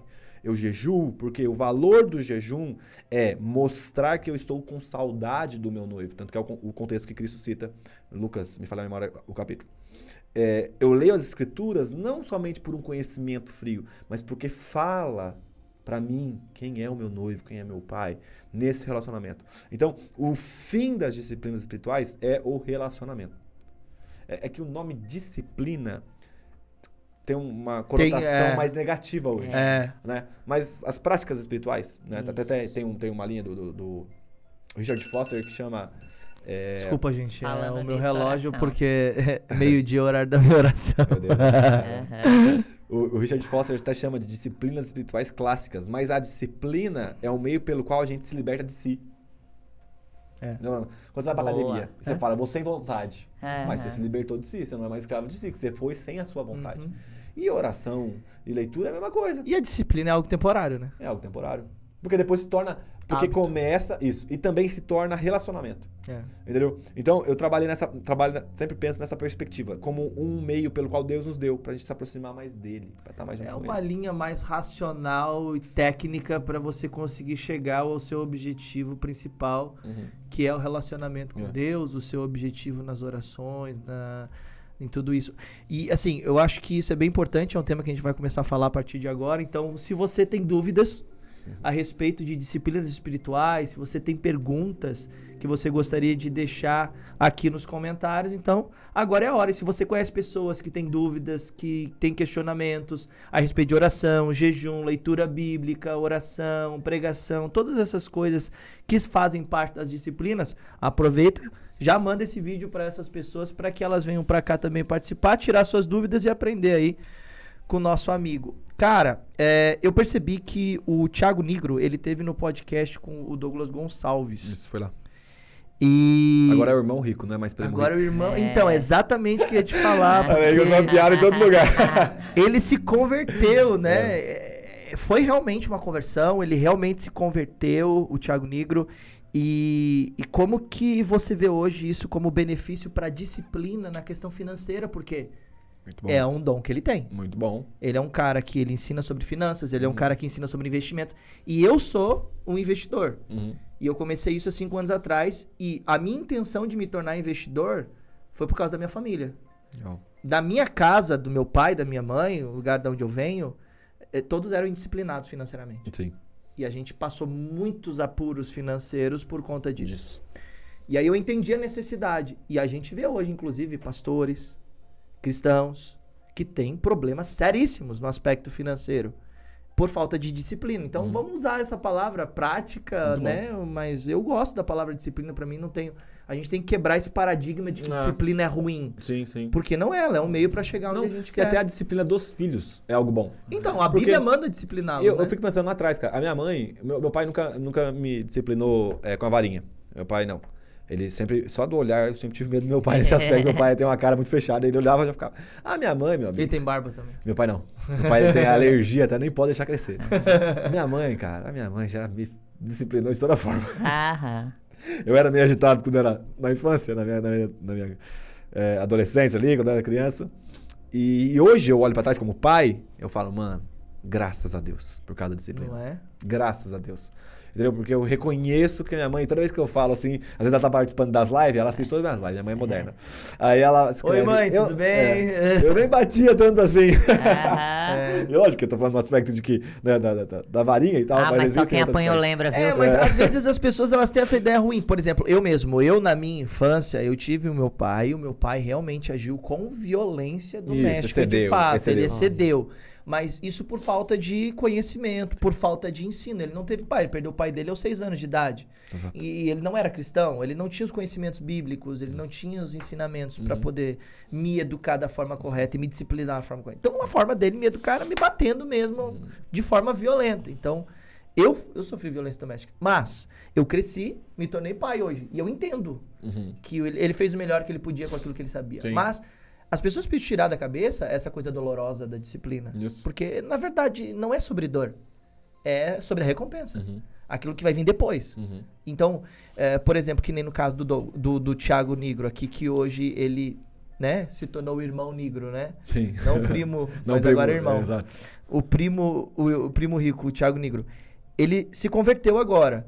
E aí, ele tá vindo agora trazendo isso pro nosso meio. Que Deus deu pra ele. Poxa, o quanto você vê que isso é importante hoje e a parte de educação financeira, até recentemente a gente teve aí no meio da política, né, uma pessoa que foi lá e disse assim, não, a sociedade não precisa de educação financeira, a sociedade precisa de comida no prato. Só que a educação financeira que vai trazer a comida no prato. É mais ou menos aquela questão de... É mais ou menos aquela questão de... Tá, eu oro, mas eu não vou ficar em casa esperando que Deus me traga o prato de comida na minha porta. Eu preciso ir lá e trabalhar e buscar o conhecimento para poder conseguir. Como que você vê hoje essa parte da disciplina dentro do aspecto aí do Thiago Nigro, da educação financeira dentro da igreja para os cristãos? Cada um recebeu um dom de Deus para servir a igreja. E o dele, ele é novo na fé, né? Considerando que ele batizou, pelo que eu vi agora, é porque ele é famoso na internet e que agora ele é um super cristão, né? Não. Mas assim, cara, o dia que ele foi gravar o podcast, eu fiquei em casa, que o Theo tava um pouquinho ruim. Eu encontrei com o cara justo no dia. O Douglas não falou, acho que por questão de segurança, né? Muito famoso, muito conhecido. E aí ninguém comunicou nada com ninguém, então... Mas enfim. Eu enxergo que Deus deu um dom pro cara. Isso não tem como questionar. É inquestionável. Deus deu um dom pra ele. Agora é a parte de contribuição que ele tem no corpo. Assim como eu ensino teologia e filosofia pro corpo de Cristo, ele foi chamado a ensinar gestão financeira. Cuidado financeiro e investimento, entendeu? Porque eu não sei fazer isso. A verdade é essa. Eu não sei ensinar financeiro. Porque não é minha área. E tá tudo bem, né? E tá tudo bem. Minha parte é teologia e filosofia, e glória a Deus. E eu faço com o máximo e eu sei que eu tenho muita coisa para desenvolver ainda. Então a gente tem que enxergar esse dom do Thiago como uma forma de complementar no corpo de Cristo. Porque qual que é a mentalidade da galera? E aí é uma questão que a gente precisa lidar muito com o povo. Que para ser crente tem que ser pobre. Pelo menos o meu próximo. Eu não, né? Aí que ele ficava, então dá todos os seus bens aos pobres. E cara... É um questionamento, é uma fala de Cristo pontual naquele momento para nos ensinar valores importantes. E claro que o jovem rico não vem, ele não segue a fé lá nas escrituras, mas a gente percebe que Jesus está falando mais sobre o amor às finanças do que eu, né, ter uma mentalidade franciscana, entendeu? No sentido de tipo assim, não posso ter nada. Não, cara, é a forma que você vai lidar com isso. José da Arimateia, que é o que ele tinha um túmulo num jardim. Que era dele. E ele leva mirra. Ele leva aloés. Meu amigo, se um pequeno frasco foi quebrado na cabeça de Cristo, na cabeça de Cristo, pela mulher, e aí Judas pega e questiona, nossa, poderia ter dado aos pobres, equivale a mais ou menos a um ano de trabalho. Imagina você embalsamar um corpo. O cara tinha grana, e naquela época valia 300 dinheiros. Era muito dinheiro. Muita coisa. E aí tinha alguém que poderia bancar com isso. Então eu enxergo o negro, e não só isso, como diversos empresários que talvez nem tenham notoriedade. Isso. Mas que estão ali, cara. Visibilidade, E eu oro... Estão sustentando o corpo de Cristo. Cristo. Perante Deus, eu oro para que Deus levante bilionários no reino. Para que eles financiem a plantação de igrejas no mundo. Porque eu sei que eu não tenho capacidade de fazer bilhões. Eu não consigo. Não é meu dom. Eu não sou um cara empreendedor, não sou um cara nesse sentido. Não foi o que Deus me deu. Então eu preciso que Deus levante outras pessoas com outros dons, diferente do meu, que vai bancar. Fala assim, vai lá. Vocês vão plantar uma igreja lá na África? Tá aqui. Vocês vão plantar uma igreja lá em tal lugar? Tá aqui. Pode ir, que nós sustenta, não tem problema. Então, trabalhar essa perspectiva de complemento, cara, é muito bom. É muito bom. E as disciplinas financeiras... Eu vou falar algo aqui que a gente tem que talvez pensar muitas vezes. Muitos pastores não se aposentam porque a igreja se tornou a única fonte de cuidado da família. Eu entendo que existe um coração zeloso, no sentido, cara, eu tenho uma família para sustentar, e a igreja é meu único meio de salário hoje. Então, entendeu? E não que o cara seja vaidoso, não, quero só pegar o dinheiro da igreja. Não, mas é que ele recebe um salário porque ele trabalha, né? E tanto que o apóstolo Paulo orienta. Você trabalha, você ganha. E hoje muitos não deixam o cargo, estão talvez ali já senhorinhos, bem velhinhos, senhores ali no cargo por causa disso. Agora, se você começar a trabalhar essa consciência de eu vou investir, porque lá na frente eu vou ter um passivo que me gera renda, entende? Então eu tô com 27 anos de idade. Eu sempre busco pensar em coisas que podem, no meu futuro, me deixar passar o bastão. Não ficar somente por causa disso. Então é uma questão que a gente tem que pensar muito. Muitos pastores precisariam, talvez, de uma gestão financeira melhor, de um cuidado melhor. Entendeu? Porque, cara... É tirar da cabeça que isso não é de Deus, né? Do financeiro e do emocional também, né? Exato. Porque agora essa leva aí de pandemia que a gente viveu também trouxe muito problema emocional. Também para as pessoas cristãs, para os pastores e pessoas ali envolvidas. E a gente também viu doutores se levantando nessa área, né? Sim. O Douglas aqui, a gente sabe que trabalha com isso aqui na igreja, junto com o povo. Quem quiser atendimento terapêutico, ele se dispõe a ajudar as pessoas nesse sentido. Na internet também, o Dr. Jonathan, não sei se você conhece, o Jonathan também tem sido aí chamado por Deus para poder trazer essa consciência de que as pessoas precisam agir de uma maneira que elas consigam estar bem para viver Jesus. Isso. O Dr. Jonathan o Johnny doutor dele. Ele que recorre a ele. Eu falei pro Johnny que eu ia cancelar meu plano de saúde e ia pagar pra ele. Uma mensalidade pra ele. Ele atende todo mundo lá de casa. Toda vez. Mano, ele não se titula doutor da família, pô. Então agora ele cuida da nossa família. É nóis. Pode me ligar no qualquer hora. Eu tô só esperando ele chegar aqui. Dia 12 de julho, quando ele vier aqui, a gente já vai conversar e eu vou dizer, doutor... Agora a nossa família... Seu WhatsApp? A gente viu o documentário do Billy Graham e a gente percebeu ali que ele era uma pessoa que ele queria estar bem o tempo todo, mesmo muito velhinho já nesses últimos dias dele, para pregar o máximo de Jesus possível, para alcançar mais pessoas possível. E eu queria que você falasse um pouquinho para as pessoas sobre isso, a importância delas terem saúde emocional também. A saúde mental, né, para as disciplinas espirituais, porque eu vejo que essa é uma grande dificuldade. Porque, por exemplo, procrastinação. Por que a pessoa ela procrastina? Ela procrastina porque ela quer procrastinar ou porque ela tem dificuldade de foco, não é? Isso você fala bastante sobre foco. Sim. Então, na verdade, a procrastinação é o foco na coisa errada. É o foco na coisa errada. Então, como é que a pessoa pode utilizar desse meio, né? Como, por exemplo, a gente tem o Thiago Nigro falando de finanças nas disciplinas para as finanças. Agora tem aí o Dr. Jonathan falando da saúde mental. Como que você vê esses pontos para desenvolver aí as disciplinas espirituais? Vou contar uma experiência para vocês. Eu não sei se todos creem nisso, mas eu estava orando, eu escutei algo muito claro do Espírito Santo. Entendi, discerni no meu coração, assim, de Deus. E foi no ano passado, nós estamos em 2022, né? 2021. No começo do ano de 2021. Eu escutei, cara, claramente o Espírito comunicando ao meu coração. A mensagem vai durar, o mensageiro não. Forte. Eu tava numa fase assim, que eu tava comendo, tipo, iFood, né, aplicativo de, não sei se todos, que às vezes a pessoa tá em outro lugar. iFood é um aplicativo de comida que tem, tipo, 3 vezes por semana. Lanche, pastel, pizza e aí besteira. O irmão Robson aí deu glória agora. E aí sem me exercitar. não cuidando. E aí um dia orando eu ouvi, cara, sério, discerni claramente. A mensagem vai durar, o mensageiro não. Mano, no outro dia, voltei a treinar. Eu gosto de fazer jiu-jitsu, eu fiz por muitos anos, agora tô voltando a treinar jiu-jitsu de novo. E também na saúde emocional. Porque a gente precisa entender, cara, que o homem, ele é integral, no sentido pleno.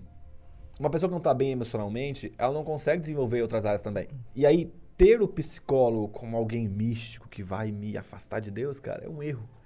Porque quando eu tô com problema de saúde, eu ligo pro Johnny, que é meu amigo, que vai falar, a dor é no estômago, toma esse remédio. Ah, a dor é no braço, toma esse remédio. Faz isso, faz aquilo, que é o médico. Agora, se eu tô com nós na mente, um psicólogo que vai me ajudar a desatar esses nós. Então são questões que a gente tem que sempre voltar a pensar. E as disciplinas espirituais nos ajudam muito nisso. Porque para e pensa, se a gente colocasse a disciplina espiritual como algo prioritário na nossa vida. Por que eu não estava fazendo academia ou treinando na época, quando eu entendi isso de Deus? Porque aquilo não era essencial. Eu não considerava como algo essencial. Cara, eu tenho 27 anos de idade. Entendeu? Imagina, eu via meu avô com 84 anos de idade. Tô longe de morrer. Meu avô tá vivo com 84, eu tenho 27. Então falta no mínimo aí 60 e poucos anos, 60 anos pra eu chegar ali, então vai dar de boa. Só que quando eu entendi que a minha saúde é essencial e eu comecei a cuidar dela, eu não faltei mais nos treinos de jiu-jitsu. E não intensificou mais isso quando veio o Theo? Cara, também, porque eu preciso ter mais tempo pra cuidar dele. E a disciplina espiritual tem a mesma finalidade. Quando eu entendo que é algo essencial pra mim, eu começo a praticá-la. Enquanto eu não entender que o meu relacionamento com Deus é essencial, eu não vou fazer. Ah, porque não deu tempo. Amigo, você toma banho todo dia. Por quê? Porque é essencial. Você toma água todo dia. Por quê? Porque é essencial. Ainda que não dê tempo. É mais ou menos assim, né? Cuide da saúde antes que você tenha que cuidar da doença, né? Então, pensar nas disciplinas espirituais como esse meio de se conectar a Deus é entender que são ferramentas que Ele nos deu pra gente ter um tempo de qualidade. O exemplo que eu ia dar, agora voltou aqui na minha cabeça, é da noiva. Imagina, porque Paulo faz esse exemplo, né? Bom, a noiva é a igreja e o noivo é Cristo. Eu fiquei pensando, dentro do meu relacionamento. Considerando que a Ellen foi minha noiva por muitos anos. Agora minha esposa. Mas, teoricamente, a igreja vai casar com Cristo no sentido comunitário. Vamos habitar com Cristo. Então, imagina só se eu chegasse todo dia em casa e eu olhasse pra Ellen e falava assim, na hora do almoço. Tá almoçando lá. Ellen, eu te agradeço por esse prato em nome de Jesus, amém. E eu comi e saísse fora. Aí à tarde eu olhava pra ela, Ellen, muito obrigado por ter me ajudado nesse dia, em nome de Jesus, amém. Será que eu estaria casado até hoje? Não. E aí eu pergunto, considerando que Cristo é o nosso noivo. Se eu fizer isso no outro dia, eu tô dormindo na rua. Exato. Considerando que Cristo é o nosso noivo e que o diálogo é uma marca do relacionamento saudável, como que está o nosso relacionamento com o nosso noivo hoje? Então, essa perspectiva que eu trago.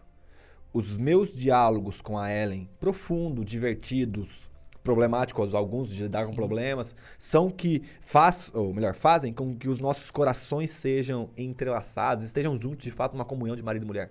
A pergunta é com Cristo. O Josué fala, ele tem uma clínica, o pastor Josué, ele tem uma clínica de reabilitação de casamento. Se chama SOS Casamento. Um dia a gente conversando, eu falei, pastor, lá, né, no local, qual é a maior causa de divórcio? Porque as pessoas chegam lá quase divorciando. Ele falou, falta de diálogo. Falta de diálogo. 70% dos casamentos que estão acontecendo, nem eu pensava que era adultério, enfim. Mas não, é falta de diálogo. E eu comecei a pensar, cara, será que eu não estou me divorciando de Cristo? Porque está faltando diálogo no nosso relacionamento. Então, considerar o relacionamento com Deus algo íntimo faz com que eu olhe para as disciplinas, para a oração, como algo essencial. É que eu não vivo sem. É tipo a água que eu estou tomando. Considerar a leitura da palavra como um alimento para minha alma, ao ponto de Cristo falar que nem só de pão vai viver o homem, mas a palavra que sai da boca de Deus, e a palavra que saiu são as escrituras que estão nas nossas mãos hoje, é entender que é algo vital para minha alma. Olhar para o jejum como uma prática de manifestação de saudade do noivo para o retorno do noivo, cara. No Salmo 91 diz, né? Aquele que habita no esconderijo do Altíssimo, a sombra do Onipotente descansará. A presença de Deus na vida da gente, ela não deve ser apenas uma visitação. Esporádica, né? Mas sim uma habitação. Eu tenho um amigo meu que ele é americano, o Brett. E ele também é cristão, eles também têm uma igreja nos Estados Unidos. E nós nos conhecemos há alguns anos atrás, dentro do ministério, onde nós tivemos a possibilidade de nos conectar. Ele é americano, roxo, assim, de puro mesmo, e não fala nada de português, e eu, brasileiro. E a gente começou a se ajudar ali, criou uma relação, onde a gente começou primeiro com a linguagem de sinais. Apontando, né? A gente não falava, então a gente tinha que fazer alguma coisa. Então eu falava por sinais.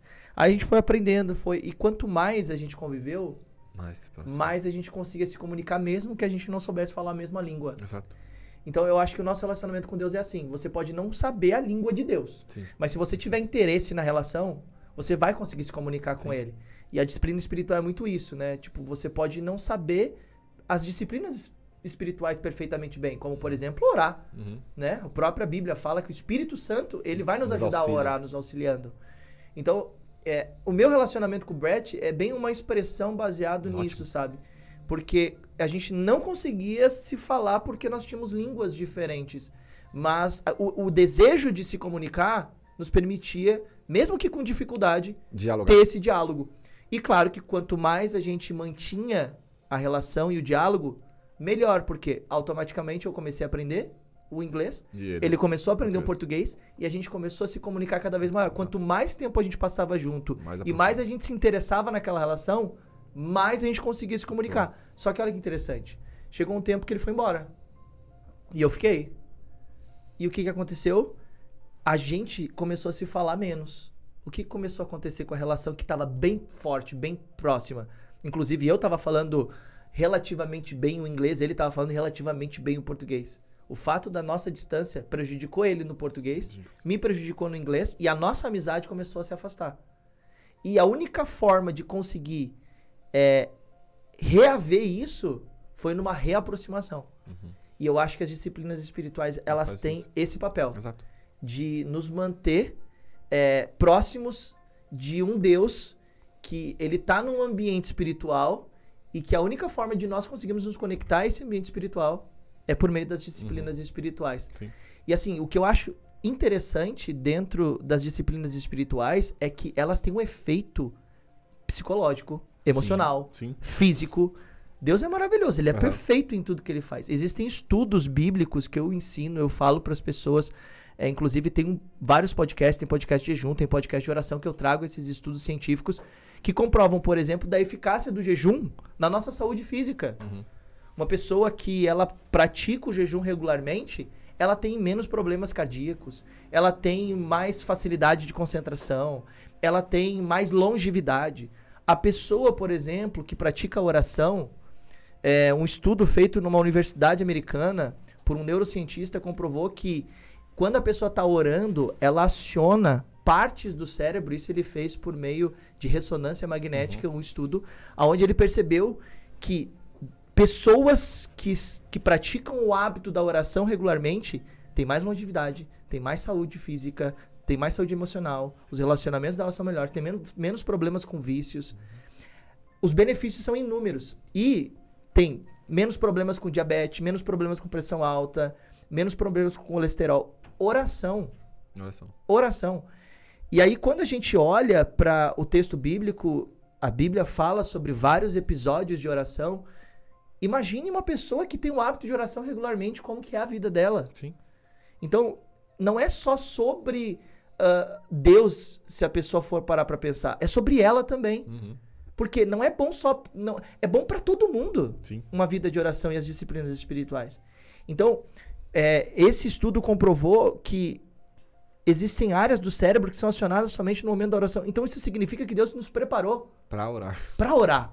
E que se a gente não faz isso, então a gente tá meio que no meio de um deserto, morrendo de sede, com uma garrafa d'água, só abrir e tomar, mas a gente não toma. Não toma. E as disciplinas espirituais estão aí para isso. A leitura bíblica, eu acho que foi o próprio Célio Lewis que falou, foi feito um estudo a respeito do efeito da Bíblia no nosso cérebro.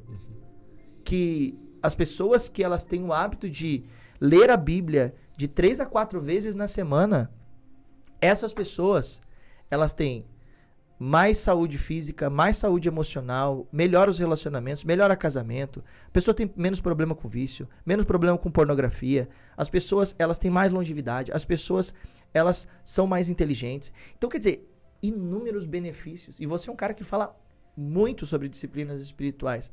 Fala um pouquinho pra mim hoje, quais são as disciplinas espirituais mais importantes na sua opinião?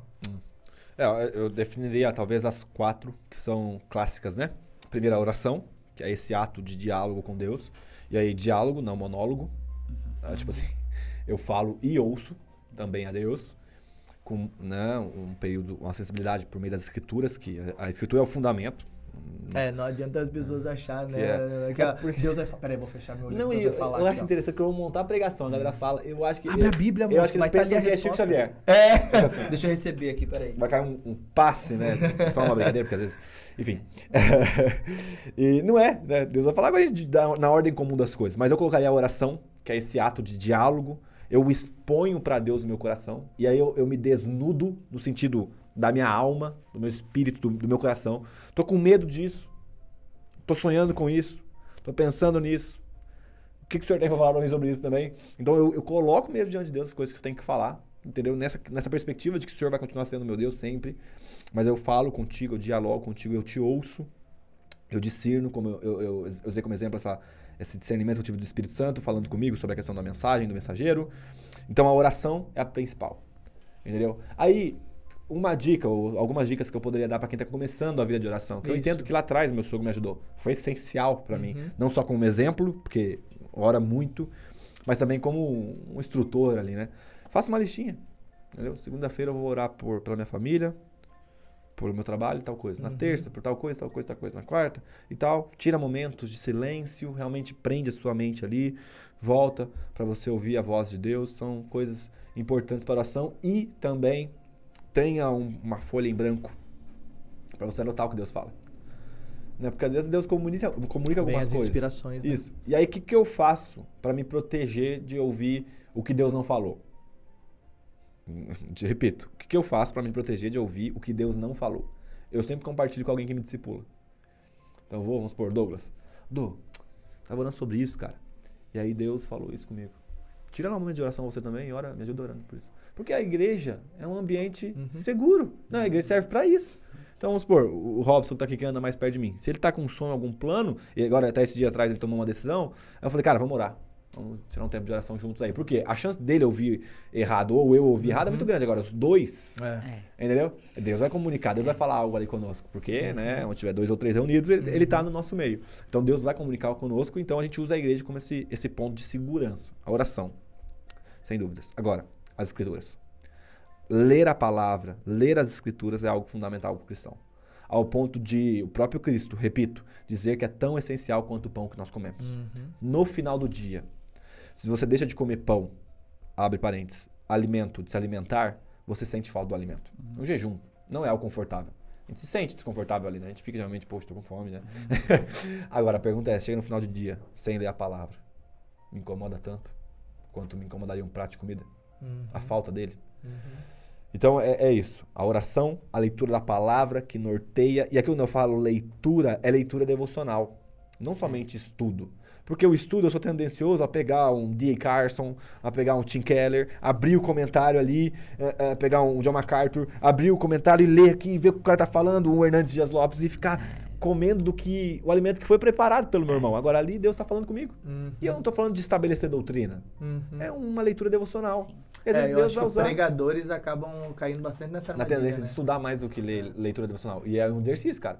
Eu fico sempre voltando. Não. Agora é alimento. Agora é alimento. Nossa, agora é alimento. é um desafio separar. Então oração, leitura da palavra, o jejum também é algo essencial e fundamental. Por que eu falo isso? O jejum, às vezes as pessoas falam assim, não sei se já falaram pra vocês, ou vocês também já falaram, porque eu já falei. Quando eu jejuo, eu fico muito bravo, cara. Quando eu jejuo, eu fico muito estressado, sem paciência. Só que qual que é a verdade? Quando a gente jejua, as máscaras biológicas, alimentícias, são tiradas da nossa vida. Então nós mostramos quem nós somos de verdade. Porque o tanto de glicose que tem no nosso sangue, o tanto de coisa que tem na nossa vida, que mascara, um exemplo perfeito, a mulher de TPM. As mulheres entendem mais. Dá um chocolate, que eu tô brava, né? E realmente a glicose, ela vai acalmar. Resposta imediata, né? Porque precisa dessa... Então, e lógico, eu tô usando desse estímulo mulher, hormonal, mas né? todos nós, quando fazemos jejum, evidenciamos que nós somos de fato. Mas eu sou sem paciência. Eu fico sem paciência. Não, você é sem paciência. Você só mostrou que você tá... O jejum é impedir que pequenos luxos se tornem grandes necessidades, né? É você mostrar pro seu estômago que você governa ele e não ele te governa. Exato. E hoje, o Richard Foster, o próprio autor da Celebração da Disciplina, ele fala que é mais difícil jejuar... é mais difícil jejuar do que dar oferta. Porque qualquer canto que você vai, graças a Deus pelo Brasil, pelo menos boa parte do nosso país, tem muita comida. Tem comida em bonança. Existem, lógico, regiões mais carentes que passam necessidade e tal. Mas boa parte, você tem um restaurante na esquina. Prato feito, R$15. Você vai ali, tem outro negócio. Tem um cachorro quente. Vai ali, tem um bom lanche. prato aí. Quanto que é o bom prato? Então. E agora, o jejum tem essa marca de evidência. Agora, o cuidado com o jejum é não tornar ele uma moeda de barganha. Porque é tendencioso, eu vou jejuar para ter mais poder de Deus. E não é pelo poder que eu estou jejuando, é para manifestação de saudade do noivo. Porque quando os discípulos dos fariseus vão questionar Jesus, os discípulos dos fariseus vão questionar Jesus e falam, por que eles não jejuam? Os discípulos de João jejuam, nós jejuamos, e por que os seus não jejuam de Jesus? E aí Jesus pega e fala assim, porque o noivo está com eles. Eles vão jejuar quando o noivo for tirado. Então, o contexto ao qual nós tomamos como base para falar da disciplina de jejum é um contexto de saudade. É como se o jejum fosse uma manifestação. Eu estou com tanta saudade do Senhor que eu vou deixar de fazer algo que é essencial para te mostrar o nível da minha saudade. Pelo Senhor e não pelo seu poder. Então a gente tem aquela ideia de pagar o preço, né? Tô pagando o preço de jejum e oração. Que preço, velho? O preço foi pago na cruz. Jejum e oração é privilégio. Jejum e oração, a gente tem que mudar essa nossa mentalidade, gente. Jejum e oração é privilégio. Pagar preço. Que preço? Preço foi o Calvário. Preço foi a cruz. Foi os flagelos que ele sofreu. Para nós, conectar com o Pai por meio de uma oração e do jejum é privilégio, é honra do crente. Entendeu? Então, são essas. Oração, leitura da palavra, jejum, e eu colocaria por último a meditação. E a meditação... Qual a diferença de meditação e leitura bíblica? Isso. A leitura bíblica, estou lendo de forma corrida, só alimentando a minha mente. É como se a meditação fosse o remoer de um versículo ou de um trecho das Escrituras. Sabe quando você vai num pasto e aí você vê a vaquinha que está ali remoendo o alimento? Engole esse troço, menina. Exato. Só que o que acontece? Ela engole, na verdade. E aí ela volta o alimento para eu não sabia disso. É assim, o processo digestivo mais ou menos assim que funciona. Já ouvi alguém falar, não sei se é essa. Eu não sabia. É um filósofo falando eu achei com a que vaca. ela ficava com aquele negócio na boca mastigando só. Então, mas você percebe. É mais nojento do que eu esperava. Ouvi dizer né? que volta. E a meditação nas escrituras é mais ou menos a mesma coisa. Você começa a remoer o versículo. Então, vamos supor, o Senhor, Salmo 27:8, Salmo 27:8, eu acho, tá? O Senhor estabeleceu o seu trono no céu e governa sobre tudo que existe. Se não me falha, a referência é Salmo 27:8. Então, eu tô num período de ansiedade. Pô, cara, tô sem trabalho, a conta tá chegando, ou outros problemas, e aí eu começo a pensar, meditar naquilo. O Senhor estabeleceu o seu trono no céu e governa sobre tudo que existe. O Senhor governa o seu trono no céu. E aí vem os períodos de ansiedade. Peraí. O Senhor estabeleceu o seu trono no céu. Deixa eu te dar um exemplo. A forma que a gente descobriu a gravidez da Ellen foi bem inusitada. A gente queria muito, ela demorou um pouquinho para engravidar, ela tinha uma questãozinha no útero que precisava ser tratada, foi tratada, mas foi tranquilo. E aí ela não estava conseguindo segurar o xixi de noite. Então ela, toda noite ela levantava para fazer xixi. Aí eu comprei lá o palitinho, ela veio com o palitinho. 2:30 da manhã, na alta da pandemia, foi no banheiro, eu dormindo, morrendo de sono, 2:30 da manhã, e ela volta, ela dá um grito no quarto. Deu positivo. O que eu pensei? Tá com Covid. Eita, moço! E aí ela voltou correndo. Imagina a frustração dela. Cara, para pensar, no meio da pandemia, e a palavra que mais saía era o quê? Positivo, negativo. A menina vem gritando no quarto 2:30 da manhã. E como é que é o cérebro da gente, cara. Né? Ele já tá com viés cognitivo negativo, ele é preparado, já pensando sempre no pior. Impregnado, cara. Aí ela voltou, aí eu despertei e falei, a Ellen tá grávida, cara. A Ellen tá grávida, puxa. Aí ela voltou e agora? Falei, vamos orar, né? Oramos ali, impomos as mãos. De Deus me livre, quem me dera. Sobre o ventre dela, a gente orou ali, né? Não sabia se era homem ou se era mulher e tal, oramos. E aí ficamos imaginando a noite. Eu imagino que vocês passaram por isso também agora há pouco. A gente ficou pensando, cara, o quarto. Puxa, o quarto vai ser assim, se for homem, se for mulher, isso não sei o quê. E né, o quarto rosa, o quarto azul, o berço X, a cama Y e tal, e a gente ficou ali. Aí beleza, chegou no outro dia de manhã, levantei cedo pra trabalhar, pai de família. Sou pai agora, né, cara? Tá grávida? Sou pai. E aí, eu falei, vou pesquisar o preço das coisas aqui. Ei, Aí eu fui ver o preço de um berço, gente. Eu falei, o que é isso aqui, Vou cara? até tomar um café aqui. Que absurdo é esse? Fui ver fralda, a pomada. Eu falei, essa pomada deve ter ouro. Não faz sentido, cara. Aí eu comecei... Eu não quero um rejuvenescedor, eu não quero um Renil, eu não tô procurando um anti-rugas. Aí começou a acontecer o quê? Pomada. Ter ansiedade e aflição dentro do meu coração. Olha que loucura. A melhor notícia da minha vida estava sendo manchada pela ansiedade. E o que é a ansiedade? A ansiedade é o fruto da meditação no problema. Boa. Então eu comecei a meditar no preço das coisas. E aquilo gerou ansiedade no meu coração, porque eu não tinha condição de comprar aquelas coisas. E o que é a meditação bíblica? Meditar na coisa certa, na palavra de Deus. E aquele dia eu peguei esse versículo. O Senhor estabeleceu o seu trono no céu, e como rei domina sobre tudo que existe. Amém. E comecei a declarar, o TEL não é um planejamento meu. O TEL é um planejamento de Deus. Ele governa sobre tudo, ele governa sobre o útero da Ellen. Ele governa sobre o nosso relacionamento, ele governa sobre o tempo que o Theo tinha que vir. Então, ele estabeleceu o seu trono no céu, ele governa sobre a minha vida. Foi muito louco isso, porque com a gente foi assim, não foi? Sim, eu ia dizer, o irmão aqui, ó, passou pela mesma coisa. É, ansiedade. Eu acho que é coisa de pai. É uma coisa de pai e dessa coisa não, que mas vocês eu tenho têm controle. de Fica pensando mestre, muito, vocês exato. são- Tem que largar a mão de pensar. Meu Deus, vocês pensam demais. Eu sou muito racional, né? Então, assim... E eu tava assim, ó, Deus proverá, de Deus, boa. Então, vambora, vamos exato. ver. Tava nada, mentira.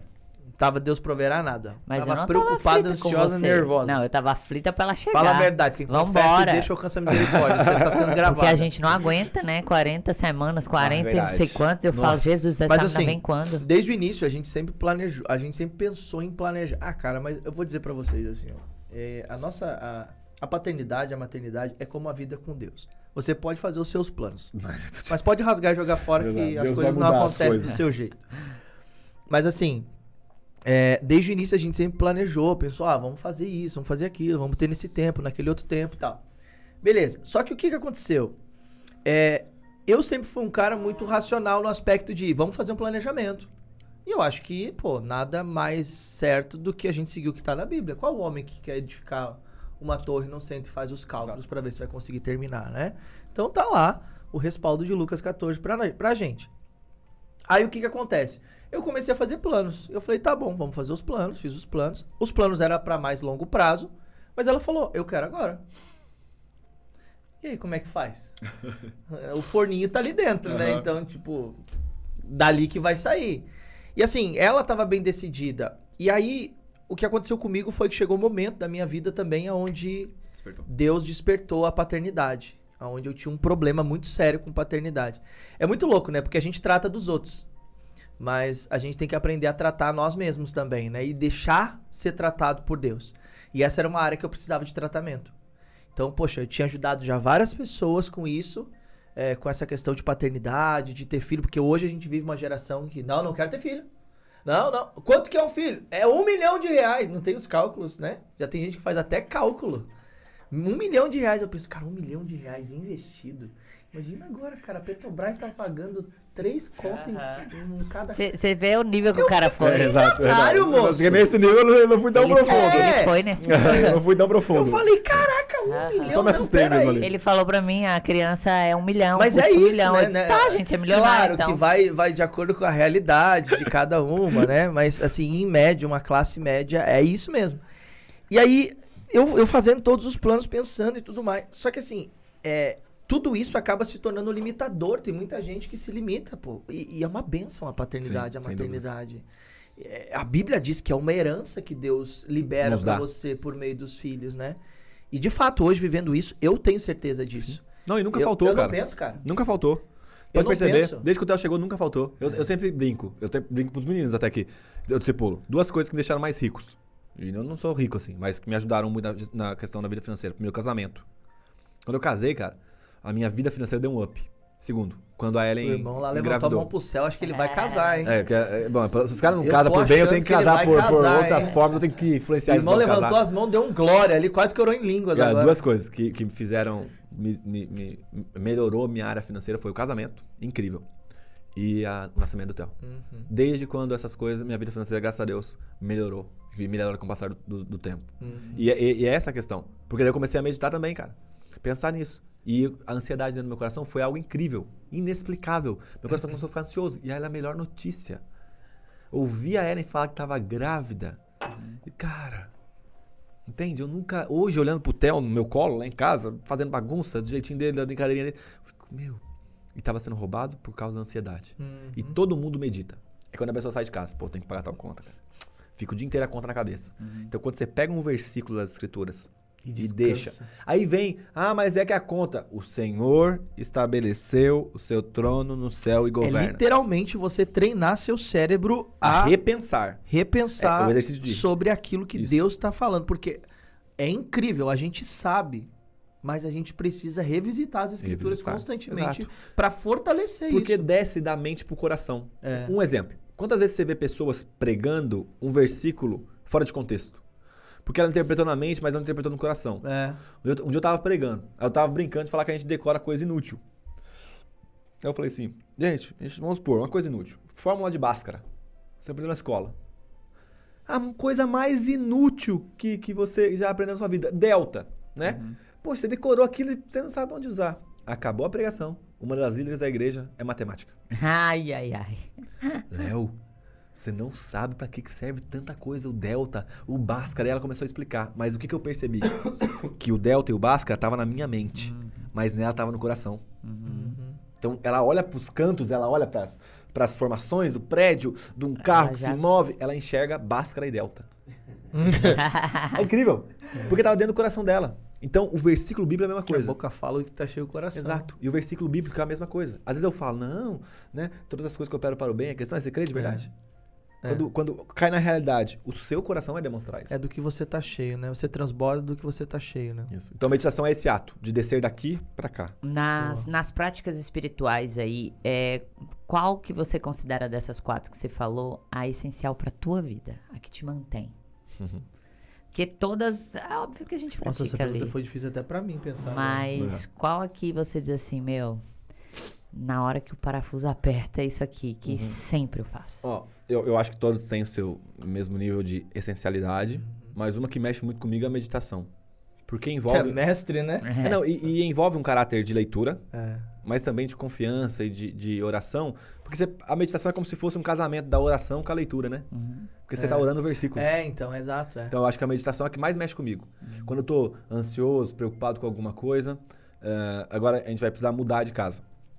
Porque o Theo, ele tá no nosso quarto ainda, e eu tenho uma sala de estudo. Então, o nosso apartamento 2 quartos, eu preciso de um de 3. E, por conta da pandemia, teve um êxodo, uma saída muito grande de São Paulo, capital, pro interior. Porque a Bragança é muito tranquilo. Então, os aluguéis foram lá em cima. Sim. E eu vou ter que arcar com um custo superior ao que eu pago hoje. E aí, a ansiedade voltando. Eu percebi que eu estava ficando mais ansioso, um pouco mais preocupado com as finanças. E aí eu falei, não posso, cara. Aí fui lá nas escrituras, peguei os versículos, deixei na minha mente. Toda vez que eu tava conversando, negociando com a dona da casa, falando do contrato e tal, eu é isso aqui e tal. E eu comecei a deixar que as verdades entrassem no meu coração. Ele é o meu pai, ele tá cuidando de todas as coisas, eu tô fazendo algo para cuidar da minha família, o Senhor tá comigo, eu sei que ele estabeleceu. Eu comecei a confessar aquilo de novo. Então, para mim, é a meditação, porque ela meio que é um casamento ali, da oração com a leitura da palavra. Para mim, hoje, a importância, assim. Pode ser que na próxima estação seja outra. Você vê, né, que a parte de ansiedade, às vezes as pessoas têm uma conotação errada sobre a ansiedade, né? De que a ansiedade é algo ruim. Mas, na verdade, se você souber utilizar ela pode ser algo positivo para você. Porque a ansiedade, ela costuma gerar a preocupação. Sim. E a preocupação é a má gestão da emoção, onde você está preso num pensamento no futuro de algo que ainda não aconteceu. Então, se for para você pensar assim, por que não utilizar a fé, então? Porque, na verdade, a fé é isso. É você esperar por algo que ainda não aconteceu. A fé é o fundamento das coisas que se espera, é a certeza daquilo que não se vê. Então, por que não a gente esperar naquilo que o Senhor diz? E tem a um gente estudo, não utilizar não sei se isso. você conhece, que, tipo assim, 5% das coisas que a gente se preocupa vai acontecer de fato. Tem. Não sei se foi um senso comum, mas existe um estudo aí. Existe um estudo que fala que 85% das coisas que você pensa e que você se preocupa... Cogita, né? Não acontece. Então... 15% acontece. Então é só o povo pensar aí na casa deles aí agora que estão ouvindo e ver que já aconteceu. Com todo mundo aqui já aconteceu. Cara, é que nem entrevista de emprego, é que nem primeiro encontro de namoro, é que nem viagem, né? A gente cria muitas expectativas, né? Será que a gente pensando tá ficando rico? Vamos começar a pensar, será que vai dar... Não, mas é que e se fizer parte de 75%? Eita! Melhor isso- pensar de Puxa qualquer jeito. vida, A cara. gente tá chegando no fim dessa conversa, a conversa tá muito boa. Eu tenho algumas perguntas aqui pra fazer ainda pra ele, mas eu quero parabenizar você que ficou com a gente até agora aqui. Muito bom. E continua com a gente aí, que a gente tem mais uns minutinhos finais aqui pra encerrar. E a gente tem muita coisa boa ainda pra apresentar pra você. E continua compartilhando. Lembra de curtir aí se você ainda não curtiu esse vídeo, porque isso aqui ajuda o nosso trabalho. E se também você ainda não compartilhou, é a oportunidade de você compartilhar. E aperta o botãozinho pra compartilhar. E não saia daqui sem se inscrever no nosso canal, hein? Porque senão você vai perder muitas oportunidades que você pode ter aí. Deixa eu te fazer uma pergunta. Você falou sobre oração, que eu acho que é extremamente importante também. Você falou sobre leitura bíblica, que é extremamente importante. Falou sobre jejum. Você falou sobre a meditação. Mas agora tem um ponto que é um ponto em comum para todos nós, que é a pregação. Uhum. Como que você vê hoje a importância da pregação bíblica na vida de um cristão? E qual que deve ser a rotina de um pregador? De alguém que decide ter essa vida de pregar para as pessoas. Às vezes não é só um pregador de estar numa igreja como um pastor ou como um bispo, ou seja lá como for a nomenclatura, mas aquela pessoa que aceitou o chamado, que entendeu que ela deve pregar, porque é um chamado coletivo. E como que deve ser a vida dela para ela se preparar para isso, para que ela consiga levar a palavra para as pessoas ou preparar um bom sermão? Como é que você adapta isso na sua rotina, no seu dia a dia? Cara, a essencialidade da pregação, eu acho que está dentro daqueles 4 pilares de Atos 2:42. Que a Bíblia fala que a igreja primitiva Boa, eu perseverava, gosto também. né? Na doutrina dos apóstolos, na comunhão, no partir do pão e nas orações. Eles tinham tudo em comum. Isso, então são 4 pilares que são essenciais para uma igreja. A doutrina dos apóstolos, no caso hoje, é o ensino daquilo que nós temos como as escrituras, né? O Novo Testamento ali e as cartas. Então é essencial. Entendeu? A gente tá ouvindo mensagens e também vivendo a mensagem. E pregação, eu creio que excede o púlpito. Porque pregação também é uma pregação aqui. A Ju pregou um pouco, você pregou um pouco, que eu tô pregando um pouco. Cada um prega de uma forma e o microfone faz parte da vida de um pregador. Eu creio que a rotina de um pregador tem que envolver muito. Primeiro, comunhão com Deus. Eu não vou falar a partir daquilo que eu acho, mas daquilo que Deus quer que eu fale. Isso é essencial. Estudo teológico. E aqui, para quem quer pregar, é teologia. Ele tem que estudar teologia. Entendeu? Eu entendo, por causa da tradição que a gente falou lá no início. A tradição é uma forma da gente se manter seguro. E a teologia nos traz tradições que ocorreram ou acontecimentos que vieram marcando a história do cristianismo. Então eu colocaria. Só ela é capaz de conseguir trazer isso pra gente. Né? E a terceira coisa, né, e é algo que eu uso na minha vida, é a comunhão com o corpo. Porque às vezes eu percebo que tem igreja que está respondendo pergunta que o povo não está fazendo. Não imagina, né? Também essa discussão que a gente já brincou aqui, calvinista ou arminiano. Cara, o povo nem quer saber disso mais. E às vezes o cara tá lá defendendo os 5 pontos de Calvino, tá lá defendendo os textos de Armínio. E cara, é como se o pregador tivesse um oponente que só ele enxerga. Tá brigando com ele mesmo ali. Nossa, Começa a levantar argumento contra. Você já participou da pregação e fala, não, ele tá brigando com alguém, eu só não sei com quem, mas ele tá, cara. Às vezes já participou. A discussão já não tem mais nem lógica, né? Exato. Onde é que vai parar isso? Peraí. Exato, cara. E você tá ali vendo o cara brigar com Já a tô ideia de alguém. filosofando, já. Então, assim, comunhão com o povo. Entendeu? Tem que estar junto com o corpo de Cristo. Gente, pastor, pregador, todos, na verdade, tem que ter cheiro de ovelha. Tem que estar ali. Quais são os seus problemas? Porque eu tô pregando aqui eleição, tô pregando aqui, sei lá o que for. E, cara, o povo precisava aprender sobre soberania de Deus. Sobre a importância da comunhão na igreja. E eu tô pregando lá, entendeu? Sei lá, cara. A gente precisa voltar um pouco, dar um passo atrás. E esses temas, eles acabam chegando dentro da igreja, né? Nessa questão LGBT, essas questões de aborto, essas questões de leis de maconha, essas questões de política. E o corpo, eu acho que contribui muito, né? Porque você tem essa... E aí, você para e pensa. Quantas... Às vezes... Tem que tomar cuidado da forma que eu vou explicar. Mas quantas vezes a gente ouve coisas desnecessárias... Umas pequenas falas que não deveriam ser faladas, porque parte de uma explicação ignorante. Então. E aí você pega um pastor que influencia uma igreja, ou um pregador, não necessariamente é pastor, mas um pregador que influencia uma comunidade falando sobre o aborto, que é um tema extremamente delicado. Aí o cara parte de um princípio totalmente de si. Ele não teve capacidade de pegar um livro de biologia para entender. Ele não teve capacidade de pegar um livro de teologia para compreender os conceitos. Francis Schaeffer, um grande autor que eu gosto muito, ele escreve um livro que chama O que aconteceu com a humanidade?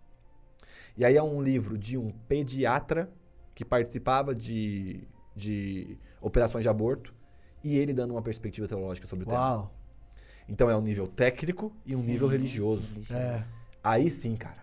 É outra história. Você vê o argumento de uma defesa contra o aborto, cara, é indescritível. Não tem como. Tem embasamento. Você lê aquele livro e falar, sou a favor do aborto. Cara, esquece.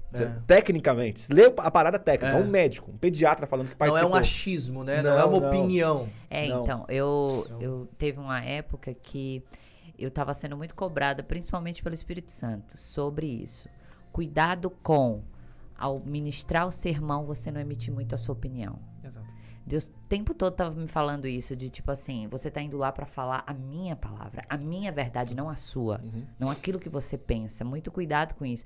Porque a gente tá sendo tão bombardeado por internet, televisão, coisas nesse sentido, que até afloram, né, o nosso eu de tipo, peraí, eu também sou contra, eu também quero lutar sobre isso. É que a gente tá vivendo essa geração, né? Onde e aí a gente carrega isso pro púlpito, tudo... só que a gente tem um tempo de que Jesus está voltando. A igreja precisa estar pronta para esse encontro com o noivo. Exato. Eu não posso perder tempo falando o que eles não me perguntaram. Exato. Trazendo um alimento que assim, não faz sentido. O mundo questiona.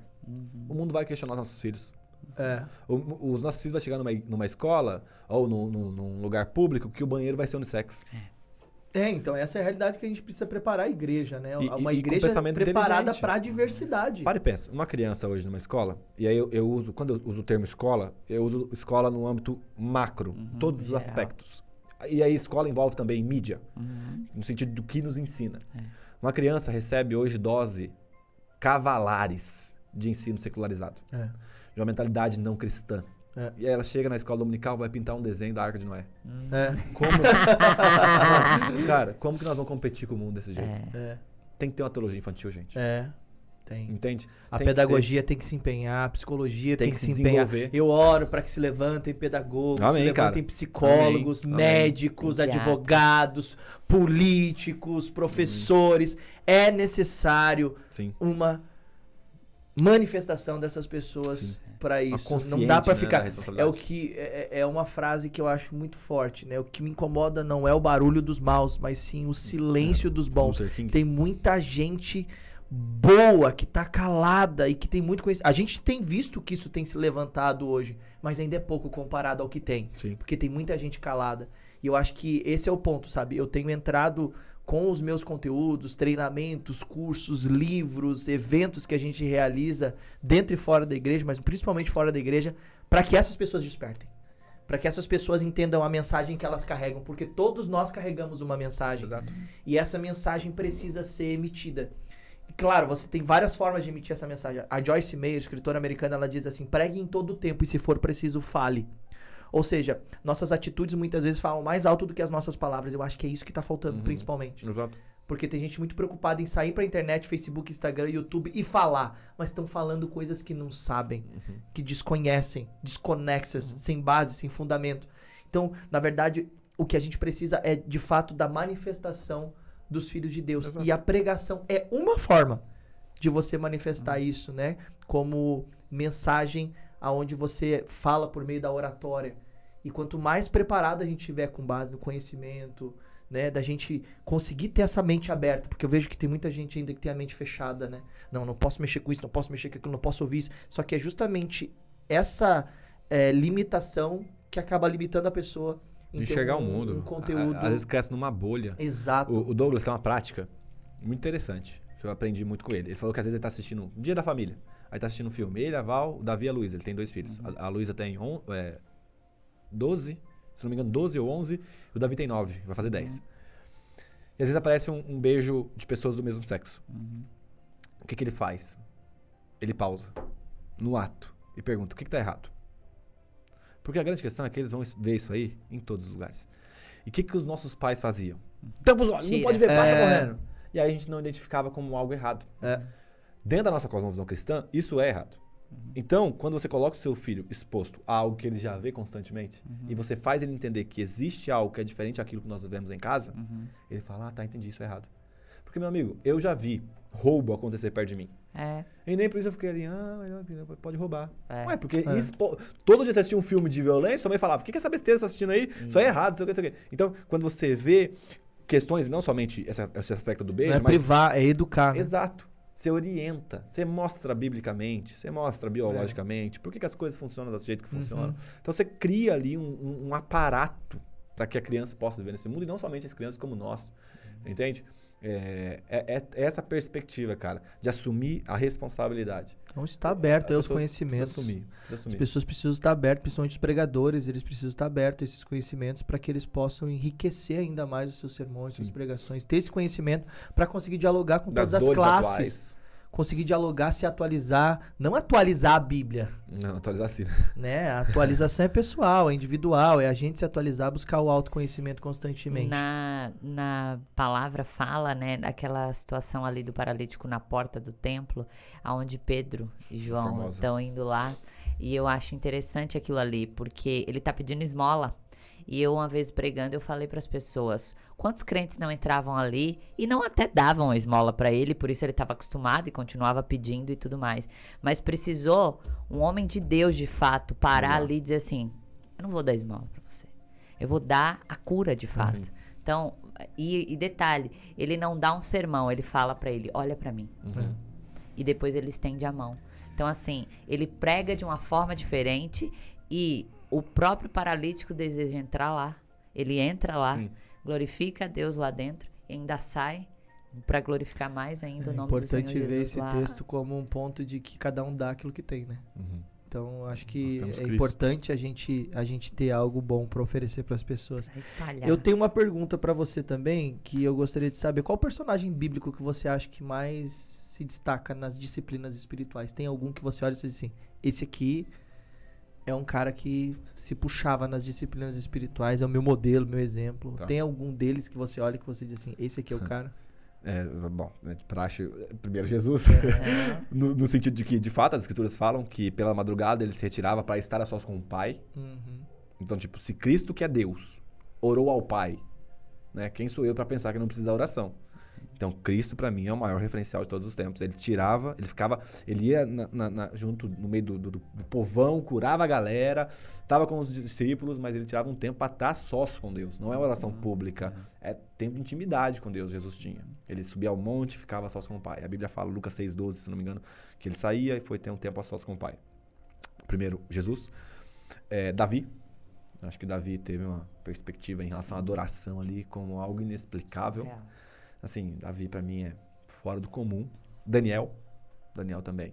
Algo que orava na Babilônia, alguém que orava na Babilônia todos os dias, nos mesmos horários, virado para o templo de Jerusalém. Apesar de estar num contexto já totalmente recluso e opressivo em cima dele, ele continuava nessa prática.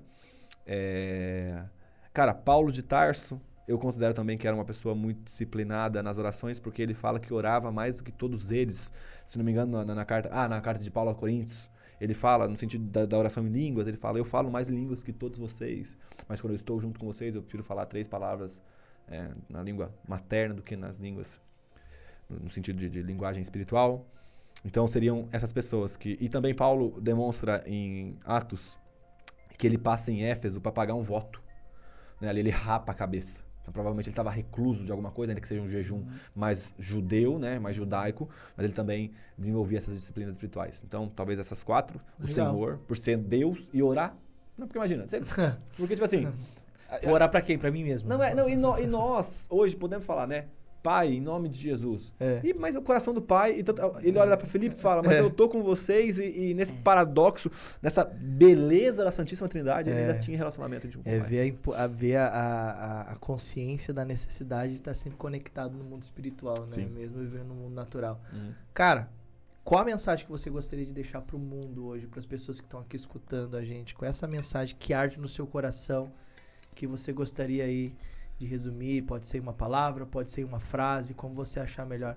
Qual a mensagem que você gostaria de deixar pro mundo inteiro aí? Cara, deixa eu ler um texto, só um trechinho, que é um dos textos que tem mais mexido comigo e que eu tenho guardado muito no coração e que vai muito de acordo com isso que a gente está falando também.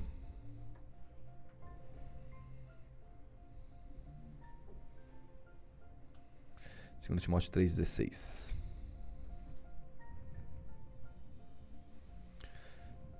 Né? Paulo escrevendo então a Timóteo, ele fala: toda a escritura é inspirada por Deus e útil para o ensino, para a repreensão, para a correção, para a educação na justiça, a fim de que o servo de Deus seja perfeito e perfeitamente habilitado para toda boa obra.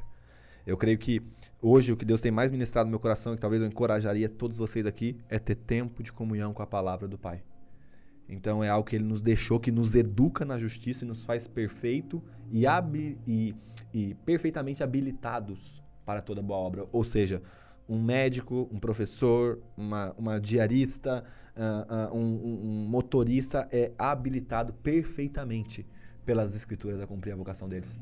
Então eu olho para a palavra como sendo esse lugar de deleite, da gente se debruçar mesmo sobre elas. Então eu creio que essa seria a mensagem. Toda a Escritura é inspirada por Deus e útil para que nós sejamos aquilo que Ele planejou para que nós venhamos a ser. Glória a Deus. Glória a Deus. Aí então, receba essa mensagem no seu coração e seja um instrumento de Deus.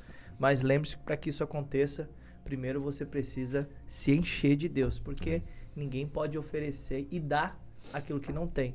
Seja cheio do Espírito Santo, seja cheio da presença de Deus. Ame gastar o seu tempo da sua vida na presença do Senhor, porque isso vai edificar você constantemente. E aqui nós ficamos com a presença do meu amigo Leonardo da Silva. É só Leonardo da Silva? Não, Leonardo Silva. Leonardo Silva. O meu nome é Leonardo Moreira Silva. Tá bom. Não tenho o Dali. Meu pai é Celso Benedito da Silva. Olha. Aí minha mãe não gostava do da Silva, ela falou, não, né? Silva só. Meu nome era Douglas de Souza. Aí eu falei, agora, o que eu faço? Vai ficar só Douglas Souza, Douglas de Souza. Eu falei, eu vou casar com uma mulher que tem um nome grande. Aí eu casei com a mulher e peguei o nome dela pra mim. Exato. Aí ficou Douglas Brasil de Almeida Souza. Eu carrego agora só Douglas Brasil. Aí. Muito bom. O pessoal pergunta, né? É Douglas somos Brasil mesmo? É Douglas Brasil. Douglas Brasil de Almeida A gente tem Souza. uma irmã lá na igreja que chama Gabriela Brasil também. A minha então. irmã é Gabriela. Aí, Minha irmã. É tua irmã? aí quando a gente vai dar aula, né, que eu sou professor de programação neurolinguística, e aí o pessoal vai apresentar o professor, e o pessoal, ao invés de apresentar Douglas Brasil de Almeida Souza, fala, não, só apresenta Douglas Brasil que tá bom. Tá tudo certo. Então tivemos aqui o nosso amigo Leonardo Silva, foi um prazer. Uma bênção. Obrigado, Obrigado por todo esse tempo precioso que você disponibilizou. Veio lá de Bragança Paulista pra cá, pra São Bernardo do Campo, Bom, pra oferecer aí o melhor pra Deus e pra vocês. Obrigado pelo carinho, obrigado pela disponibilidade, pela humildade de se disponibilizar, de sair da sua casa, de oferecer esse tempo de qualidade com a gente. Foi muito bom, a gente cresceu, a gente aprendeu. Amém. E espero que a gente tenha uma amizade daqui Amém. pra frente, Amém. a gente consiga estreitar a nossa relação, compartilhar muita coisa boa. E se tem uma coisa que a gente vai compartilhar da Bíblia, da palavra, Amém, das glória a coisas. Deus. Eu amo. Se tem uma coisa que mestre gosta de juntar com outro Conversar mestre e pra- rasgar, né? Meu Deus. Então, eu quero poder ser seu amigo, quero poder estar perto de você, da sua família. Me coloco à disposição. Nós nos Nós colocamos à somos sua uma família. disposição Amém. para te servir também e servir a todo aí o pessoal do ministério, né, do Jesus Cop, o pessoal Douglas Gonçalves e toda a equipe lá, a gente está à disposição também. A gente tem que ter essa unidade no reino, né? O reino precisa se unir, né? Sim, Tem que sim. parar com essa divisão. A igreja ela tem que se tornar uma igreja atraente, não Sim. uma igreja repelente. Obrigado pelo carinho. Bom. Como que o pessoal te encontra nas redes sociais? Como é que eles te acham Cara, lá? eu tô no Instagram, Leonardo_Dizascope. E a princípio só lá. Tá bom? Muito bom. E você tem livros, cursos, eventos? Cara, eu tenho um Você curso tem- no Na Mesa. A gente tem uma plataforma de curso no Dizascope que chama Na Mesa. Eu trabalho lá sobre... a gente fez um nome de A Arte de Ler Mais. Então lá eu ensino alguns métodos de leitura que no Legal. decorrer dos anos aí eu fui desenvolvendo. Então tá lá na plataforma do Na Mesa e também entra no canal do Dizascope. Tem um monte de coisa lá que vai abençoar muito vocês. Muito Amém. obrigado. Obrigado, viu, gente? Foi uma Boa, honra. boa. E que eu puder contribuir, tô à disposição. Gratidão, muito obrigado. Meu amor, como é que o pessoal te encontra na internet? A_Gil Brasil, tô lá no Instagram pra abençoar você também. Então você, mulherada aí que quer estar junto de uma mulher empoderada, aí você entendeu o verdadeiro significado do empoderamento feminino, que não tem nada a ver com aquilo que a gente vê lá fora. Completamente diferente, você vai entender. Acompanhe ela aí nas redes sociais. E você me encontra em Douglas Brasil ID no Instagram. Nós também agora temos o nosso Instagram oficial do podcast Espiritualmente. É só você procurar lá Espiritualmente Podcast. Você vai encontrar todos os materiais lá também. E aqui o nosso canal do YouTube, que você já sabe que foi o lugar onde você chegou.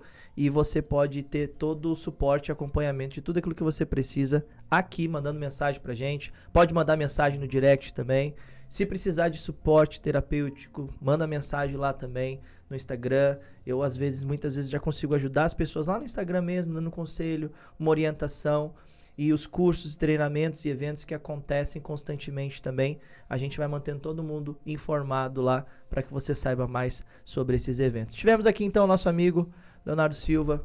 Um grande abraço para todos vocês. Lembra de, se você não se inscreveu, apertar esse botãozinho vermelho aqui embaixo. Se inscreve, aciona o sininho para você ser notificado para todo o conteúdo novo que vai ao ar. Todas as quintas-feiras, às 20 horas, podcast Espiritualmente, exclusivamente para você. Deus te abençoe. Até o próximo. Obrigado, Leonardo. Obrigado, meu amor. Tchau, turma. Valeu.